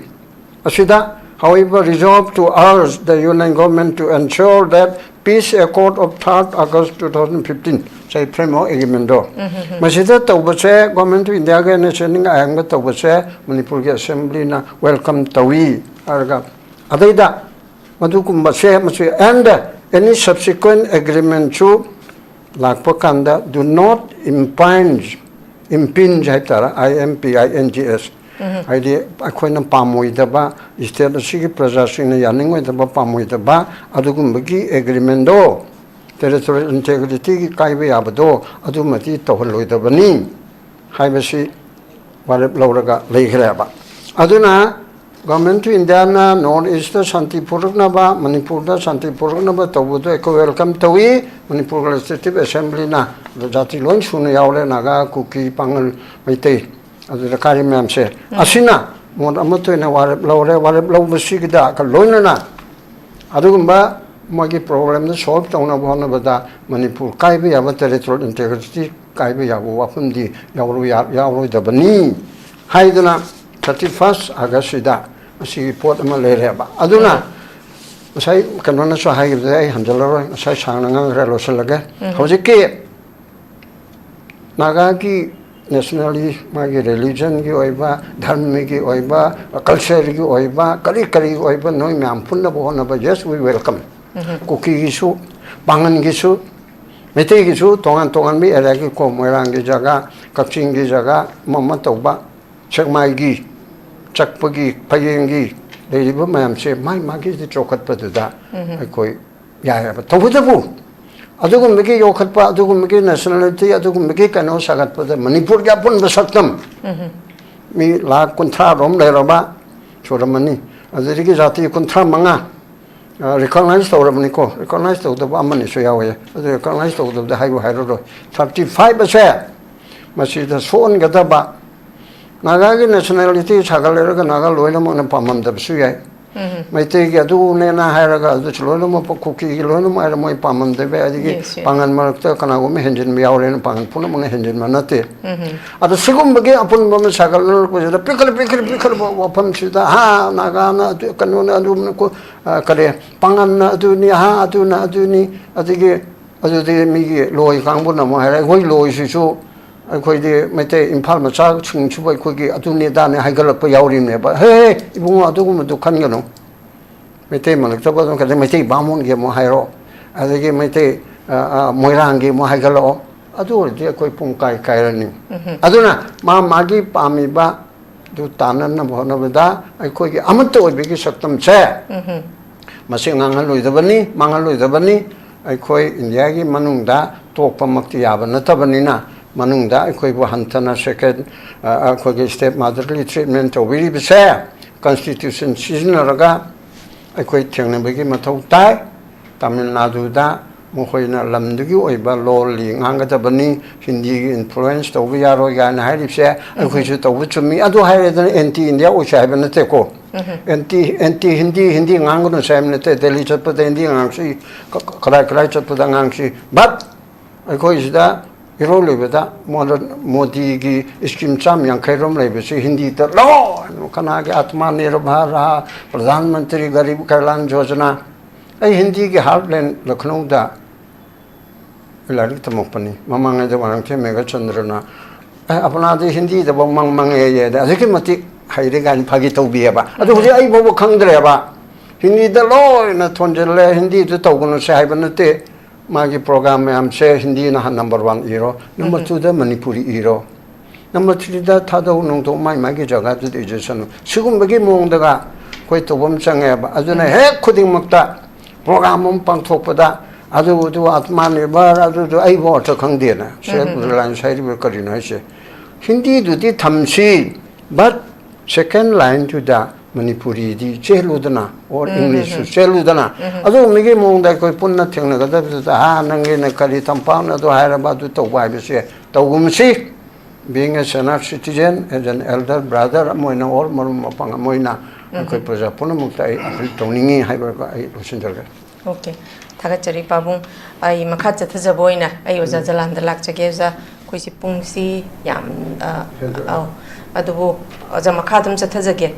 Kitan Tentak na Kanotobi, Warabi Messigitamta, Zazalanta in a Lactani, Zazalan Quiki, Haribaki, Nagagi Sunagalimki, a Chobamanglanama, housing the cookie lane Giko. So my talk the Quitongan, but Puru Nevis the ladies, the book Kanagumba, Muik Ranusum Tamapa, Warogi Matungina Quigi, Manipur, Haripasida Quigi, Meetei Big Brother role, Lobosina. Habidi Meetei Lairiba Tongan Bafurup Tongan Bafurup Sinse Meetei Hen dominant Tau Ure Habigi Mami Makak Ubagi Mami Makak Sutarabra Habigi Chingna Basulay Hadana kana kani su ngang na bu khu su ta da ba ti tai ko masimak na taseng na harakanda akhoi gi jalan su khoi gi Meetei Pangal gi chauba khoi gi AMMOCOC ki president gi thodang am su lobi rebane masida jalan dai na lak chani se masi phau da khoi gi Meetei ne big brother role lawru basina ngasi manipur da tongan ba lain ba phurup sing sina magi kuki gi su kuki len naga gi su naga len sumaina manglan ga lai sumaina lai basigi achauba kari hani sigumba makhoi gi dream mama separate ki tongan ba makhak lai se ekhoi gi Meetei gi big brother role lawbasida kari ashoiba lairage habasi maksu ekhoi isa su ko punna di hingminari ne jalan su khoi gi Meetei Pangal moina jalan dagi masigi statement ji mataningi kari kamain ha thambini uza koi Meitei sing se koi mahusana atopa pikpa kanglup sing se masiga coexist tongminna bada yamna thoido hendokna pithibida atopa kanglup amatana tawtaba adugi thabak to Meitei na tawkhibagi yamna glorious history layaba ko ai am toina akhoi tongan ba akhoi discussion forum singdai sum haijaraga lakpani nasi somuk nauna haijage Meitei kingdom was the earliest secular kingdom in the Southeast Asia masa akhoi proudly adum haijaraga lakpani yes ado Meitei da kanglup mayam jiga coexist tongminna bada yamna akhoi ki keno ba yamna cohesive hoiba magi mindset character si yam phasana yaujaba adugumba kanglup amani furup amani na lamdam sida lariba akhoi ki kano sing se community mayam se akhoi multi pluralistic hoiba society am hoijaba taraga su Meitei na lariba community mayam sigi marakta khwaidagi hena masing yamba aduga akhoi ki civilization si protect torga lakpada achoba thorang laurakpa adugi community ama oibagi mangonda leriba historical responsibilities do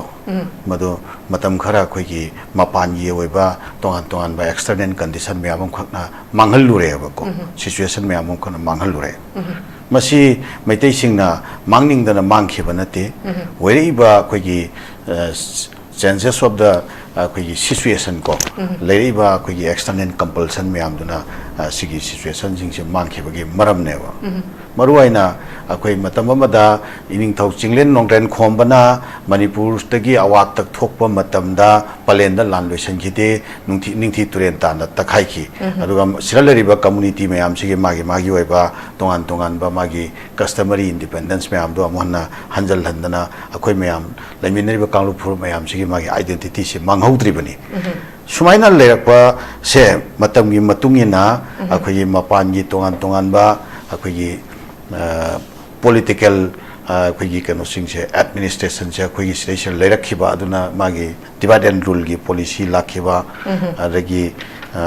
India da mukpun giba sigumba situation sigi marakta kanglup mayam china muka magi oiba kanglup ki mieng da leipak sem na bagi separatist ki oiba mindset se masi horakhiba naga gi ngasai hijack kuki gi sumaina sem 1948 swaida akhoi kuki su Mizoram dagi influence laktana makhoi su tongan ba aduma kenoma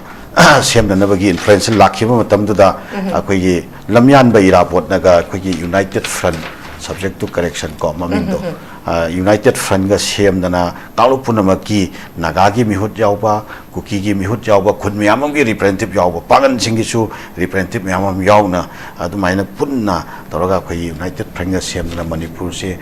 khoi phajana intact toroga thamnana bagi movement sagachibagi khoi history puari layeba ko ado Manipur gi constitution Manipur bharana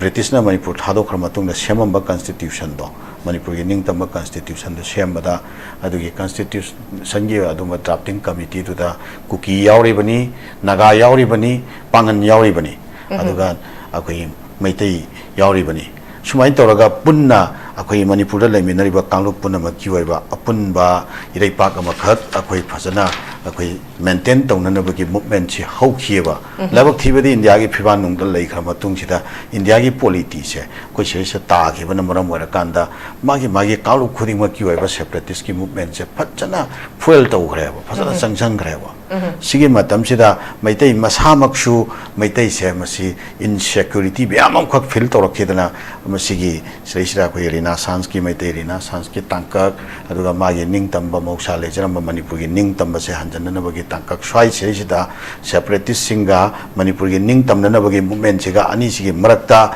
akoi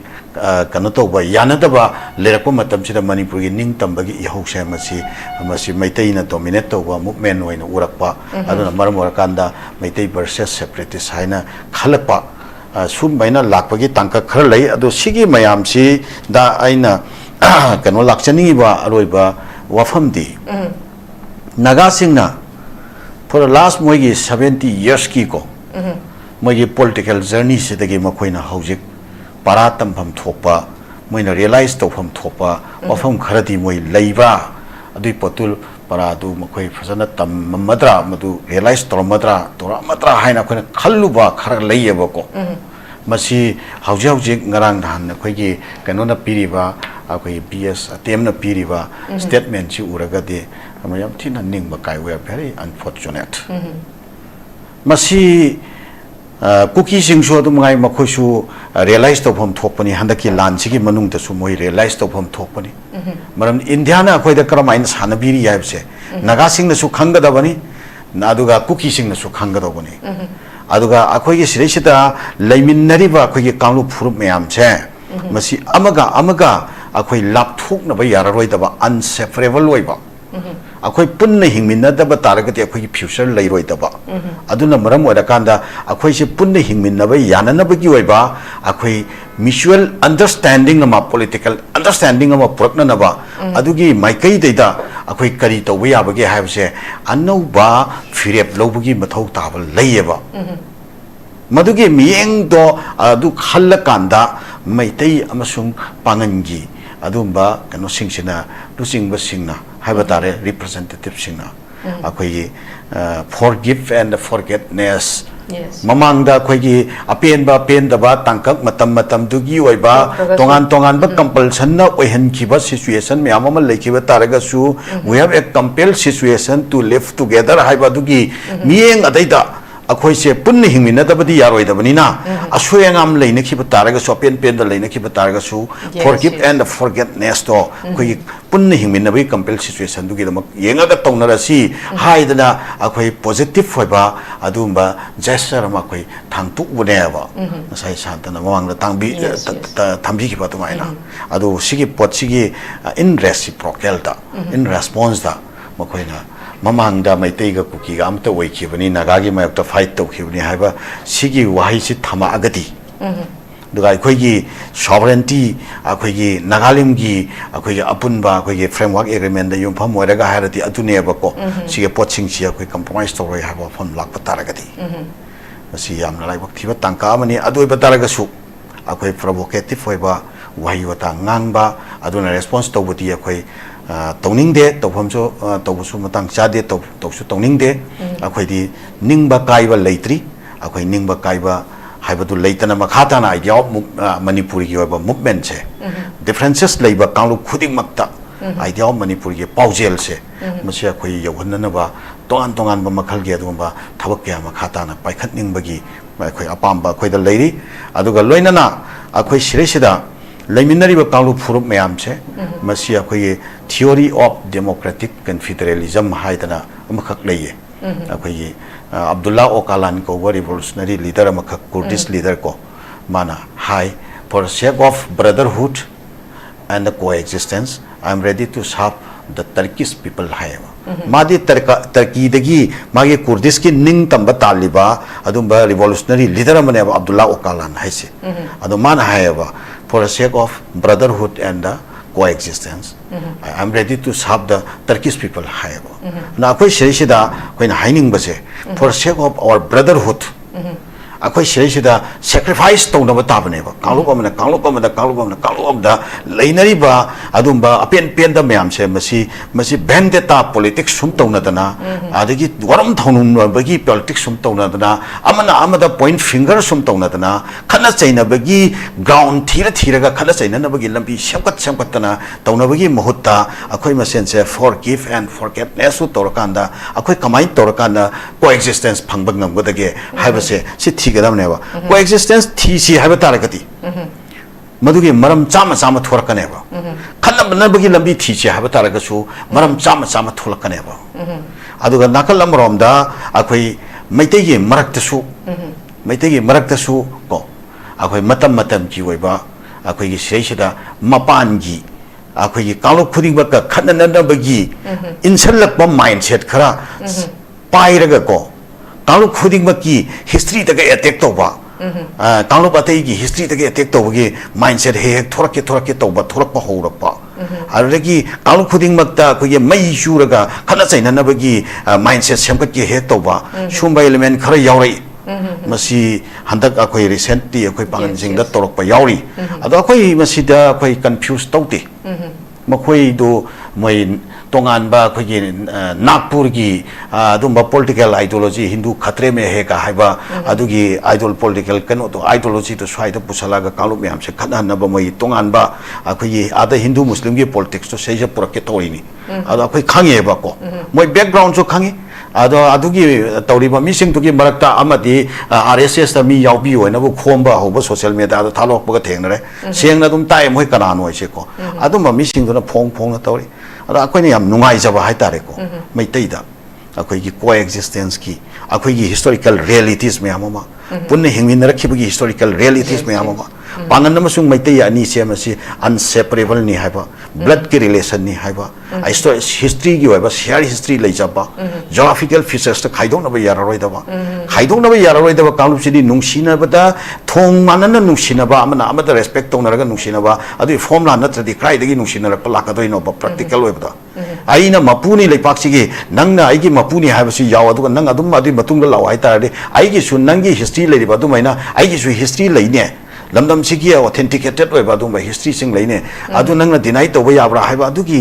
contradiction tholakani sugum ba singsi yamna ubi ba haiba tare khangbi ba maitai da prominent hoiba adu ba mioi kya handak tholakana ko sugum ba si toba ya de masi akoi gi coexistence ta kai ga da akoi gi liklam chat akoi share tomina ki ba akoi gi lepak se defend tomina ba da ngak kat min na ga tomina ki ba do mama lepak ni han ngak kat min na khrini ado higher to ru ga tongna ba thawak na te sum ba wa hojing ngana ba ya pra ka haiba shigi wa khalon da tholak ba mai te ye to ba kaino me ama ma pakshan na leibuni na kaigumba matam da sum mapan gi dumba insalakpa dumba sakti singdo insalaibo wakhalon singdo akhoi sida mai pak bangam ni haiba ge akhoi thajaba leite maram aduna akhoi na so dugumba sing aduga confront tawna na bagi phirep laute akhoi khenari bo wakhalon singdo fazana kaigumba academically natragana historically adugi matang da khenaba confusion leire haiba taragati social media da launaba khongnaba argument tawna social media da akhoi trial tawna bagi mohta academic trial tawna bagi mohta fazana close room da academic discourse tawna si phamin rakanda chumana karino aranbana karino based on historical sources ko akoi sei authenticated oiba historical sources me am se puthok na rakanda lamdam sigi lariba university gi natraga tongan ba scholar me am se si phamin na rakanda re do madugi me am do justify tawna si aseng bodu realize tawna si social media da launa ba khona ba se ai masi ngasi gi discussion si khotong cha ba lo jaraga bot mai te zen pangan gi khoi gi element khuding makta mipum khuding makta ai masi ga appeal tawjage aduga sigumba akhoi masel gi marakta misunderstanding create tawna na bo honariba sigi wakhalon singa sisu yaraga di kindly akhoi tawya ba khar tawna khre lep makha ta na tawbiranu lepio haiba sigi appeal se tawjage aduga akhoi gi leriba pangan gi chilina akhoi gi hauriba inkhalaiba na sing maruaina masisu akhoi Meetei gi chilina singi marakta gi prominent figure me amam thoraktana sumba singsi tawya roi haidana tawriba me amse masi yengo ana pen da khar leraga su no social media da iba ngang mana chingba tawriba me am do lepiro silent oi biyo aduga akoi sida sum ngangna ragadi sum popthokna ragadi en bayam yauna rakani asoi ba mayam lakani element khuding makna kanglu khuding makna CSO khuding makna shigumba kang sigi sum wasing je makha sathan danana ba akoi timely akoi thau pai khat minna ba matam oire masi tongmin si makha ta na su ha ba phom kharasi nasigi discussion ji khudong cha ba lorga haijage aduga manipur hai ba sidi akoi karigomba hiram ama phawbada kaiba sunya yaroi aduga akoi pangan singsu akoi kanodagi hauraga samjok ki landagi hauraga arege akoi kanodagi hauraga akoi 7 years devastation da manipur hantukna na sokna hi lande hauraga anglo manipur last anglo manipur landagi hauraga nupi landagi hauraga integrity gi movement phawbada akoi manipuri singna akoi pangan singna manipur gi integrity da manipuri integrity defend to na bona da sovereignty defend to na bona bada akoi gi oiba akoi karigomba ama phawa maring marang da ba yamna achetpa akoi gi commitment amsum conviction adu puraga akoi luxury haujik sum manipur gi integrity da karigomba hiram ama phawbada lakpa challenges sing akoi noise ton antan akoi karigomba phawa compromise tawdana akoi thengnana bagi achetpa phirap lai aduga tawbul leminari ba ichili naw mayam che nungsina ba ama puraga idea of manipur se protect tawna ba madugi wakhalon sagat pada so akoi mang tharaga thawuk tawna bagi achetpa phirap lai ha ba famsi roi boina thamjake. Okay, thank you very much. Lushilappada ai uza santa de lakjage uza santa na kalamarom da koigi Jalal yam phajaba akhoi idea of manipur sagat pagi matang da tongan ba phurup singi aduga lairiba akhoi Meetei singi history aduga Meetei pangal gi history mayam ma khoi usana thambiri du separatism gi lakpagi matang chida jasanta da ina lakchani se taseng harakan da khoi second world war da Japan sida American bombs atom bombs anirak thadari ne but howzik where is Japan and America relation adu kimati phai yanbu yanaragadi yanbu yanarano haragadi South Korea North Korea yanade North Vietnam South Vietnam si yasannarakanda yannarakanda USA khwaidagi super power oibisibo maithiba piri baneba sumain tawdana khogi punba yaragadi loimag yaeba sumain tawdana Hariba sing sidi any pizarib example sidi country maga ni Japan America ka haise koi di thoiba conflict si separatism gi wari makhaklai ba idea of manipur sagat na bhona rakpada laiba je even koi gi thokriba kuki ga naga ga so koi ethnic class ni Meitei gam koi gi Muslim ga thokib jo ethnic class ni hauzik thoiba koi gi kuki ga party ga gi thokiba matam du su ethnic class ni hauzik kuki ga Meitei ga thoi su ethnic class ni sumaina ojasanta ethnic class e thok tana apogi punba yaroi dabo yararoi dabo gi mami ukhraba dabo pulli sumain tawdana koi gi lairiba tongan ba purupsi class ke ama thokri taraga su koi adumak loshalapadadi adumak akoi kaibadi nate coexistent adum di lairi adubu masida ya maroi ba koi gi representative singi tangai phadaba chauba responsibility lai na khalle sigi matang sida jasanta kari haini koisi pul badi dum malaga even han hajik su dum khana bada puthok chari duni nahan khoi gi pabung mui bala pagi da chalore khoi amatani khalaga chaluraga khoi gi mai kai dagi hajik yamna negative oiba yamna provocative oiba statement thang pasel nungai ta phau dana phungdoi baneba sigi matang se jasanta gi moti kari ga main thamini Japan America South Korea North Korea wari loi to go yam thi jana da yam tin jana da ni German gi Berlin Wall se yes Berlin Wall se kamai to kai ke kanda East German gi official man na soidana ni ko thinga mo da wane kai gi zai pun gi de ni ko soidana East German gi meeting je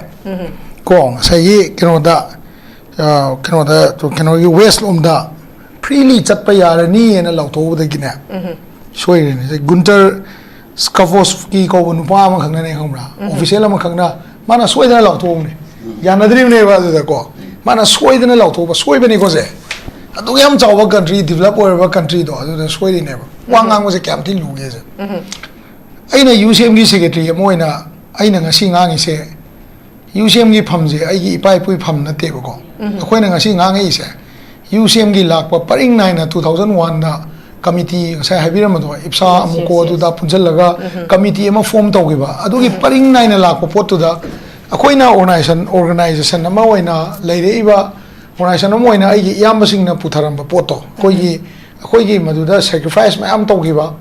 ꯂꯩꯗꯅꯀꯣ leader ꯃꯌꯥꯝ ꯑꯃ sacrifice ꯇꯧꯈ꯭ꯔꯕꯅꯤ ꯑꯗꯨꯒꯤ leader ꯃꯌꯥꯝꯗꯨꯒꯤ ꯃꯈꯥ ꯄꯨꯊꯔꯛꯄꯗ ꯌꯥꯔꯣꯏꯗꯕ ꯄꯣꯠꯇꯨꯕꯨ ꯑꯩꯈꯣꯏꯅ ꯀꯃꯥꯏꯅ ꯌꯥꯅꯤꯅ ꯍꯥꯏꯗꯣꯏꯅꯣꯕ ꯑꯗꯒꯤ ꯑꯩꯈꯣꯏꯅ ꯉꯁꯥꯏꯒꯤ ꯃꯁꯤꯒꯤ ꯄꯔꯤꯡ ꯅꯥꯏꯅ ꯄꯨꯊꯔꯛꯄꯁꯤꯗ ꯑꯩꯈꯣꯏꯒꯤ ꯑꯍꯟꯁꯤꯡ ꯃꯌꯥꯝꯅ ꯗꯤꯁꯀꯁ ꯇꯧꯗꯅ ꯈꯟꯅꯗꯅ ꯌꯥꯔꯦ ꯍꯧꯖꯤꯛ ꯃꯇꯥꯡ ꯆꯥꯔꯦ ꯑꯩꯈꯣꯏ ꯒꯨꯗꯋꯤꯜ ꯑꯃꯗꯤ ꯈꯣꯡꯊꯥꯡ ꯑꯃꯗꯤ ꯊꯥꯡꯁꯤ ꯑꯗꯨꯒ ꯌꯦꯡꯁꯤꯅ ꯍꯥꯏꯕꯒꯤꯗꯃꯛ ꯑꯍꯟ ꯏꯃꯨꯡꯒꯤ ꯂꯥꯛꯄꯗꯨꯗ ꯑꯩꯈꯣꯏ ꯃꯌꯥꯝ ꯁꯔꯨꯛ ꯌꯥꯃꯤꯟꯅꯔꯨꯁꯦꯅ ꯆꯠꯄꯅꯦꯕ ꯑꯗꯨꯃꯥꯏꯅ ꯔꯤꯌꯦꯛ ꯇꯧꯔꯛꯀꯅꯤ ꯈꯪꯉꯝꯃꯒꯗꯤ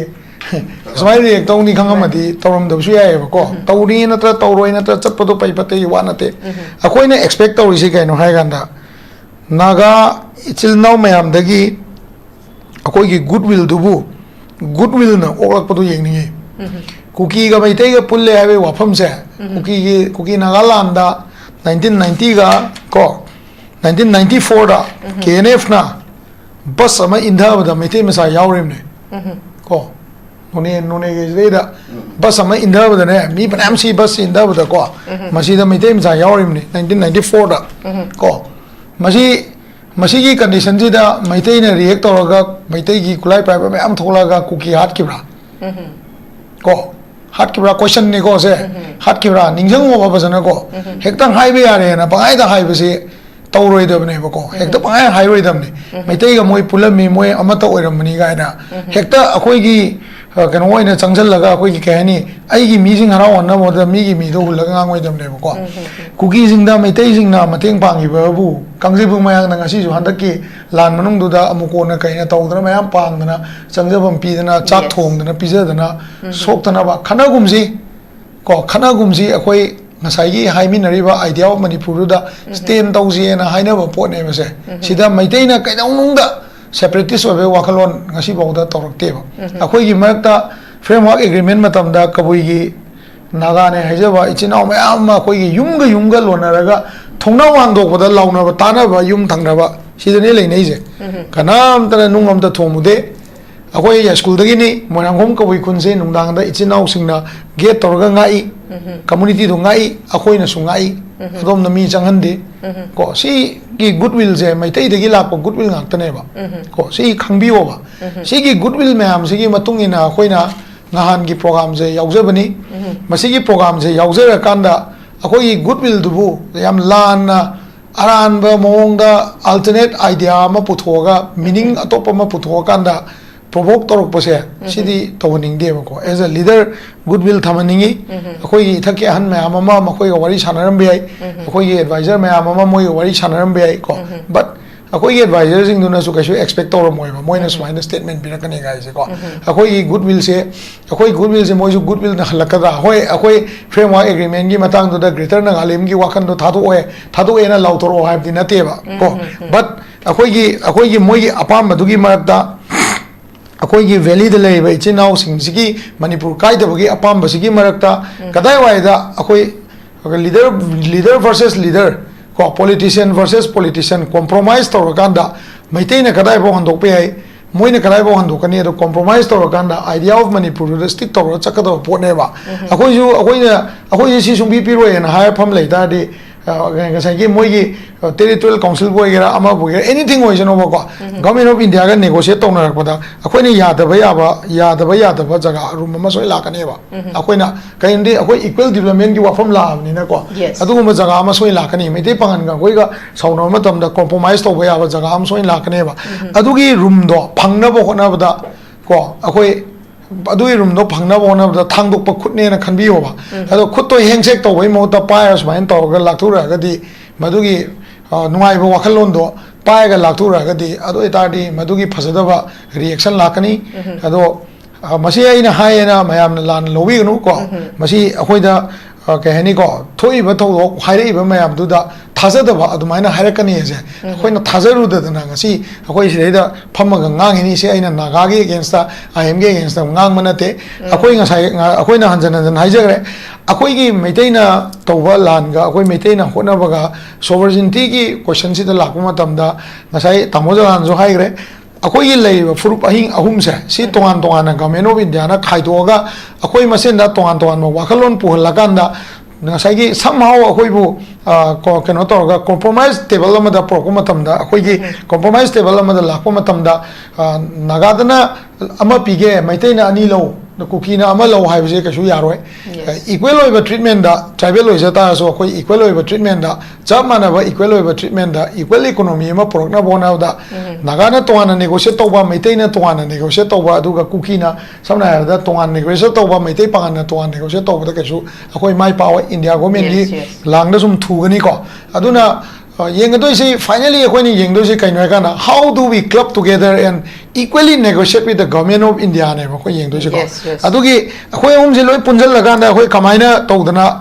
government of India kamai negotiate tawjige noi chakthum je meitai de logadam na te noi na khangadab se ko meitai gi manipur se ngasai kamani na so hai gre ngasai meitai gi manipur se it is the land of the government of India now ko aduga article 3 na koi thuai ngam do su na te ko adugi angle du yeng kanda akoi better economy better society resources ki oiba chap chaba akoi gi equal power to control our resources si government dai lakadam ne ko noina second government ama third government ama fourth government ama maitai dominated government ga poe laga noina hekta tawga tanbe agadam na te aduna akoi ahum sigi level da how can we as the leaders of the state ko apunba state sigi leader oina akoi community si wahandana government of India degi kamai negotiate tawni Assam gi budget ka akoi ga kamai chawma na ni lambi sabada Assam na 10,000 crore phanga na akoi na 3,000 crore da kai compromise tawni u yanma matam da akoi degi dalchini ma pandha matam da akoi government ne sida tax nearly akoi lawri se 20 to 30% 30 rupees tax on lawi Meghalaya na free da kamai chatle no so ida akoi tribal versus maitai versus tribal versus maitai pangan equal stand we have to negotiate with the government of India not between us akoi sida ngang me se akoi government of India na di kadar to bire mo haiba adu maitai na su akoi de sumain thaja bidre adu akoi na su mung nagana akoi de sumain tore na su ngang le ga di si pochi di yam phajada ba consequence lakani ko adu ga amaga haijeram ge ko nagagi lan ju nearly 30 years and 40 years in haura 1980 ko 90 2000 ko 10 20 was 30 nearly 50 years old ko maitai gi la lo was 50 years Europe pa yaw bani was ko ado sigi manung sida akoina 50 years sida akoina government of India dagi any demand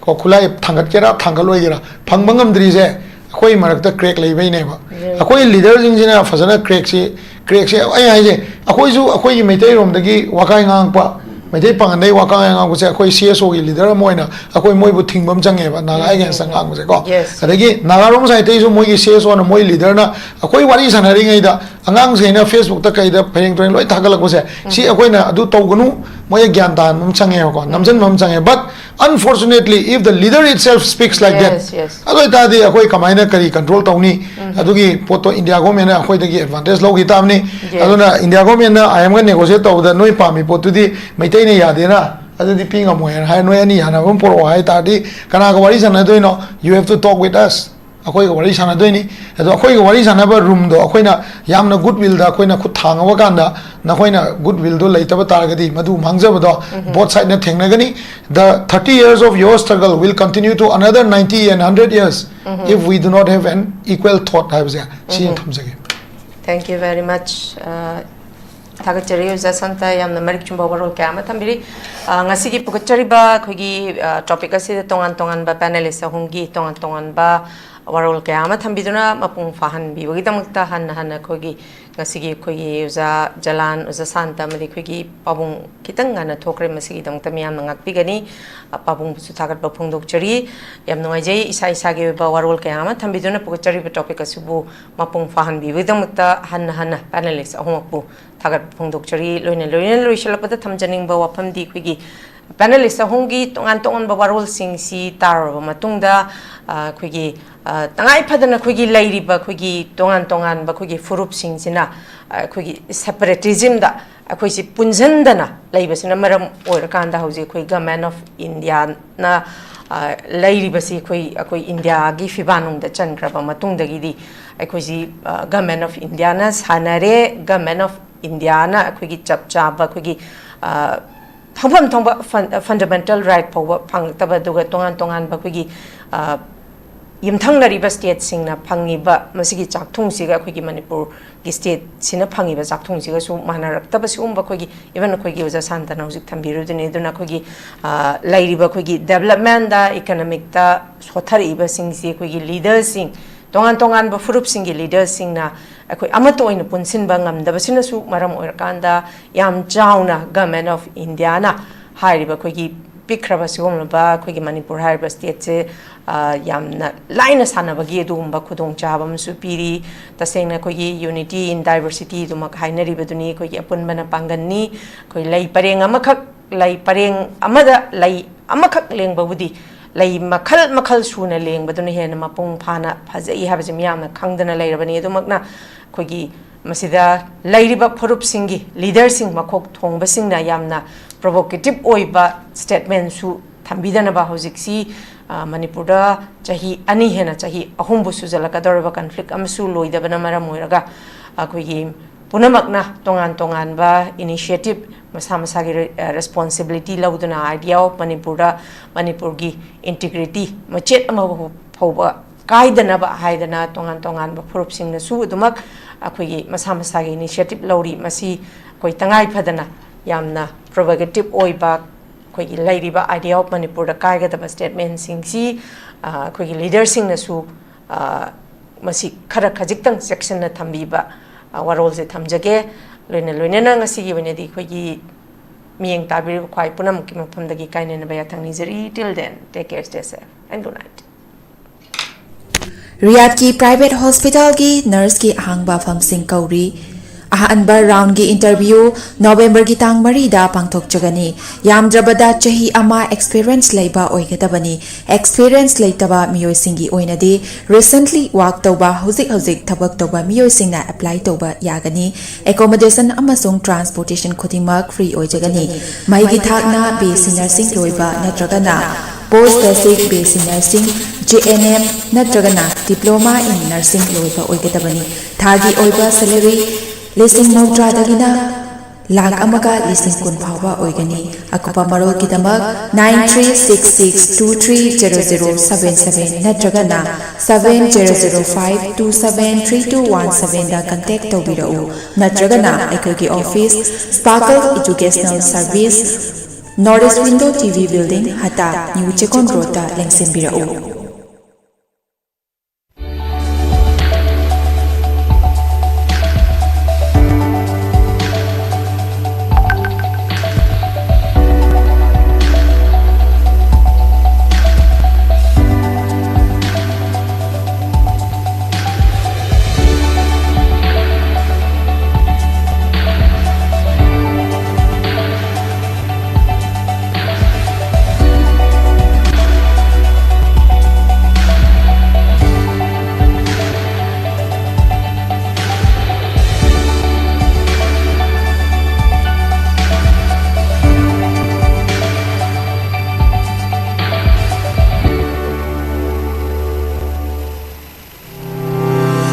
Step into a world of endless possibilities with 18 dynamic faculties and 180 plus courses. Unlock your potential with industrial-ready training and placements. SGT University, empowering tomorrow's leaders. Nurse Singidamak Achoba opportunity ama buduna lakchari madudi Hazik Malaysia na Indian nurse Sindi Oiba Kudong Chaba Pinabagidamak Midiang Changlakli Vesi nursing Loidaba Jahi Humdagi Tadana experience Laidaba Miyosina Kudong Chaba Asi Lobiho Kudong Chaba Atudi Thagi Oiba salary 1 lakh overtime incentive free accommodation ticketing amasung long term visa asina chingba kudong chaba sing asi fangbigani akupa marol gidamak makada prisariba 7005273217 natraga 7005063196 ka contact tobiro natraga aikogi office Northeast Window TV building hata New Chekun Road lengsinbiro Class 12 amasung graduate loiraba mahiro singgidamakta Germany-da hospital program tamba yabagi khudongchaba pisari. Hairiba program-sing adudi ahanbada accountancy hairiba stream asida tamnabagidamagta commerce background leibaga loinana 60% fangba oigedabani. Anisabada hotel management hairiba stream asida tamnabagidamagta any stream da 50% fangba oigedabani. Ahumsubada electronic engineering hairiba stream asida tamnabagidamagta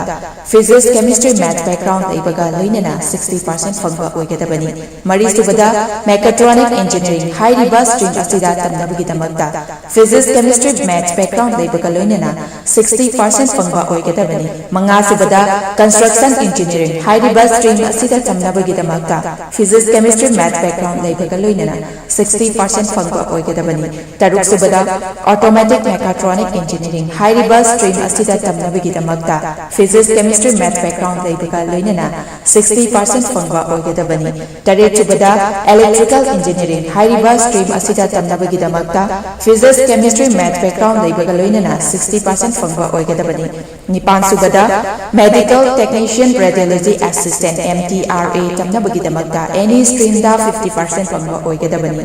Mapansubada medical assistant amasung tarasubada nursing haribasing asi tamnabagidamagta 12 natraga graduate oirabasingna apply toba yagani. Loinana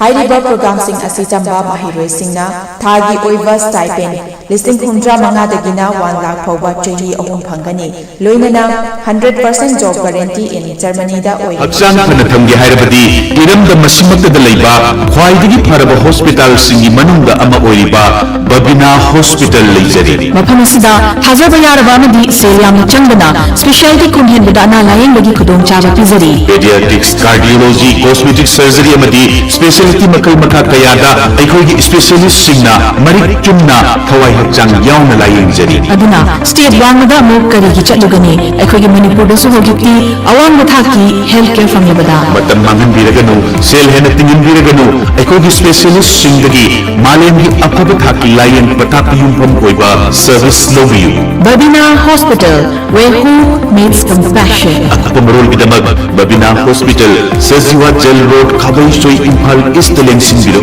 natraga aikhogi phone number 6909390666 ta call tobiru.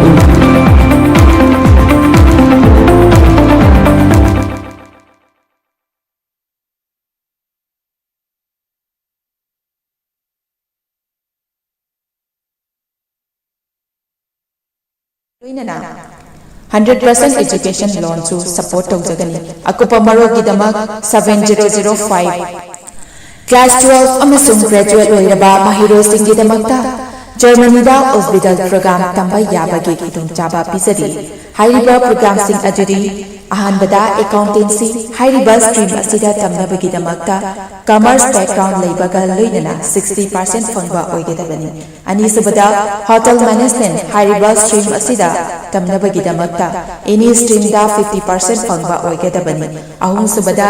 electronic engineering hairiba stream asida tamnabagidamagta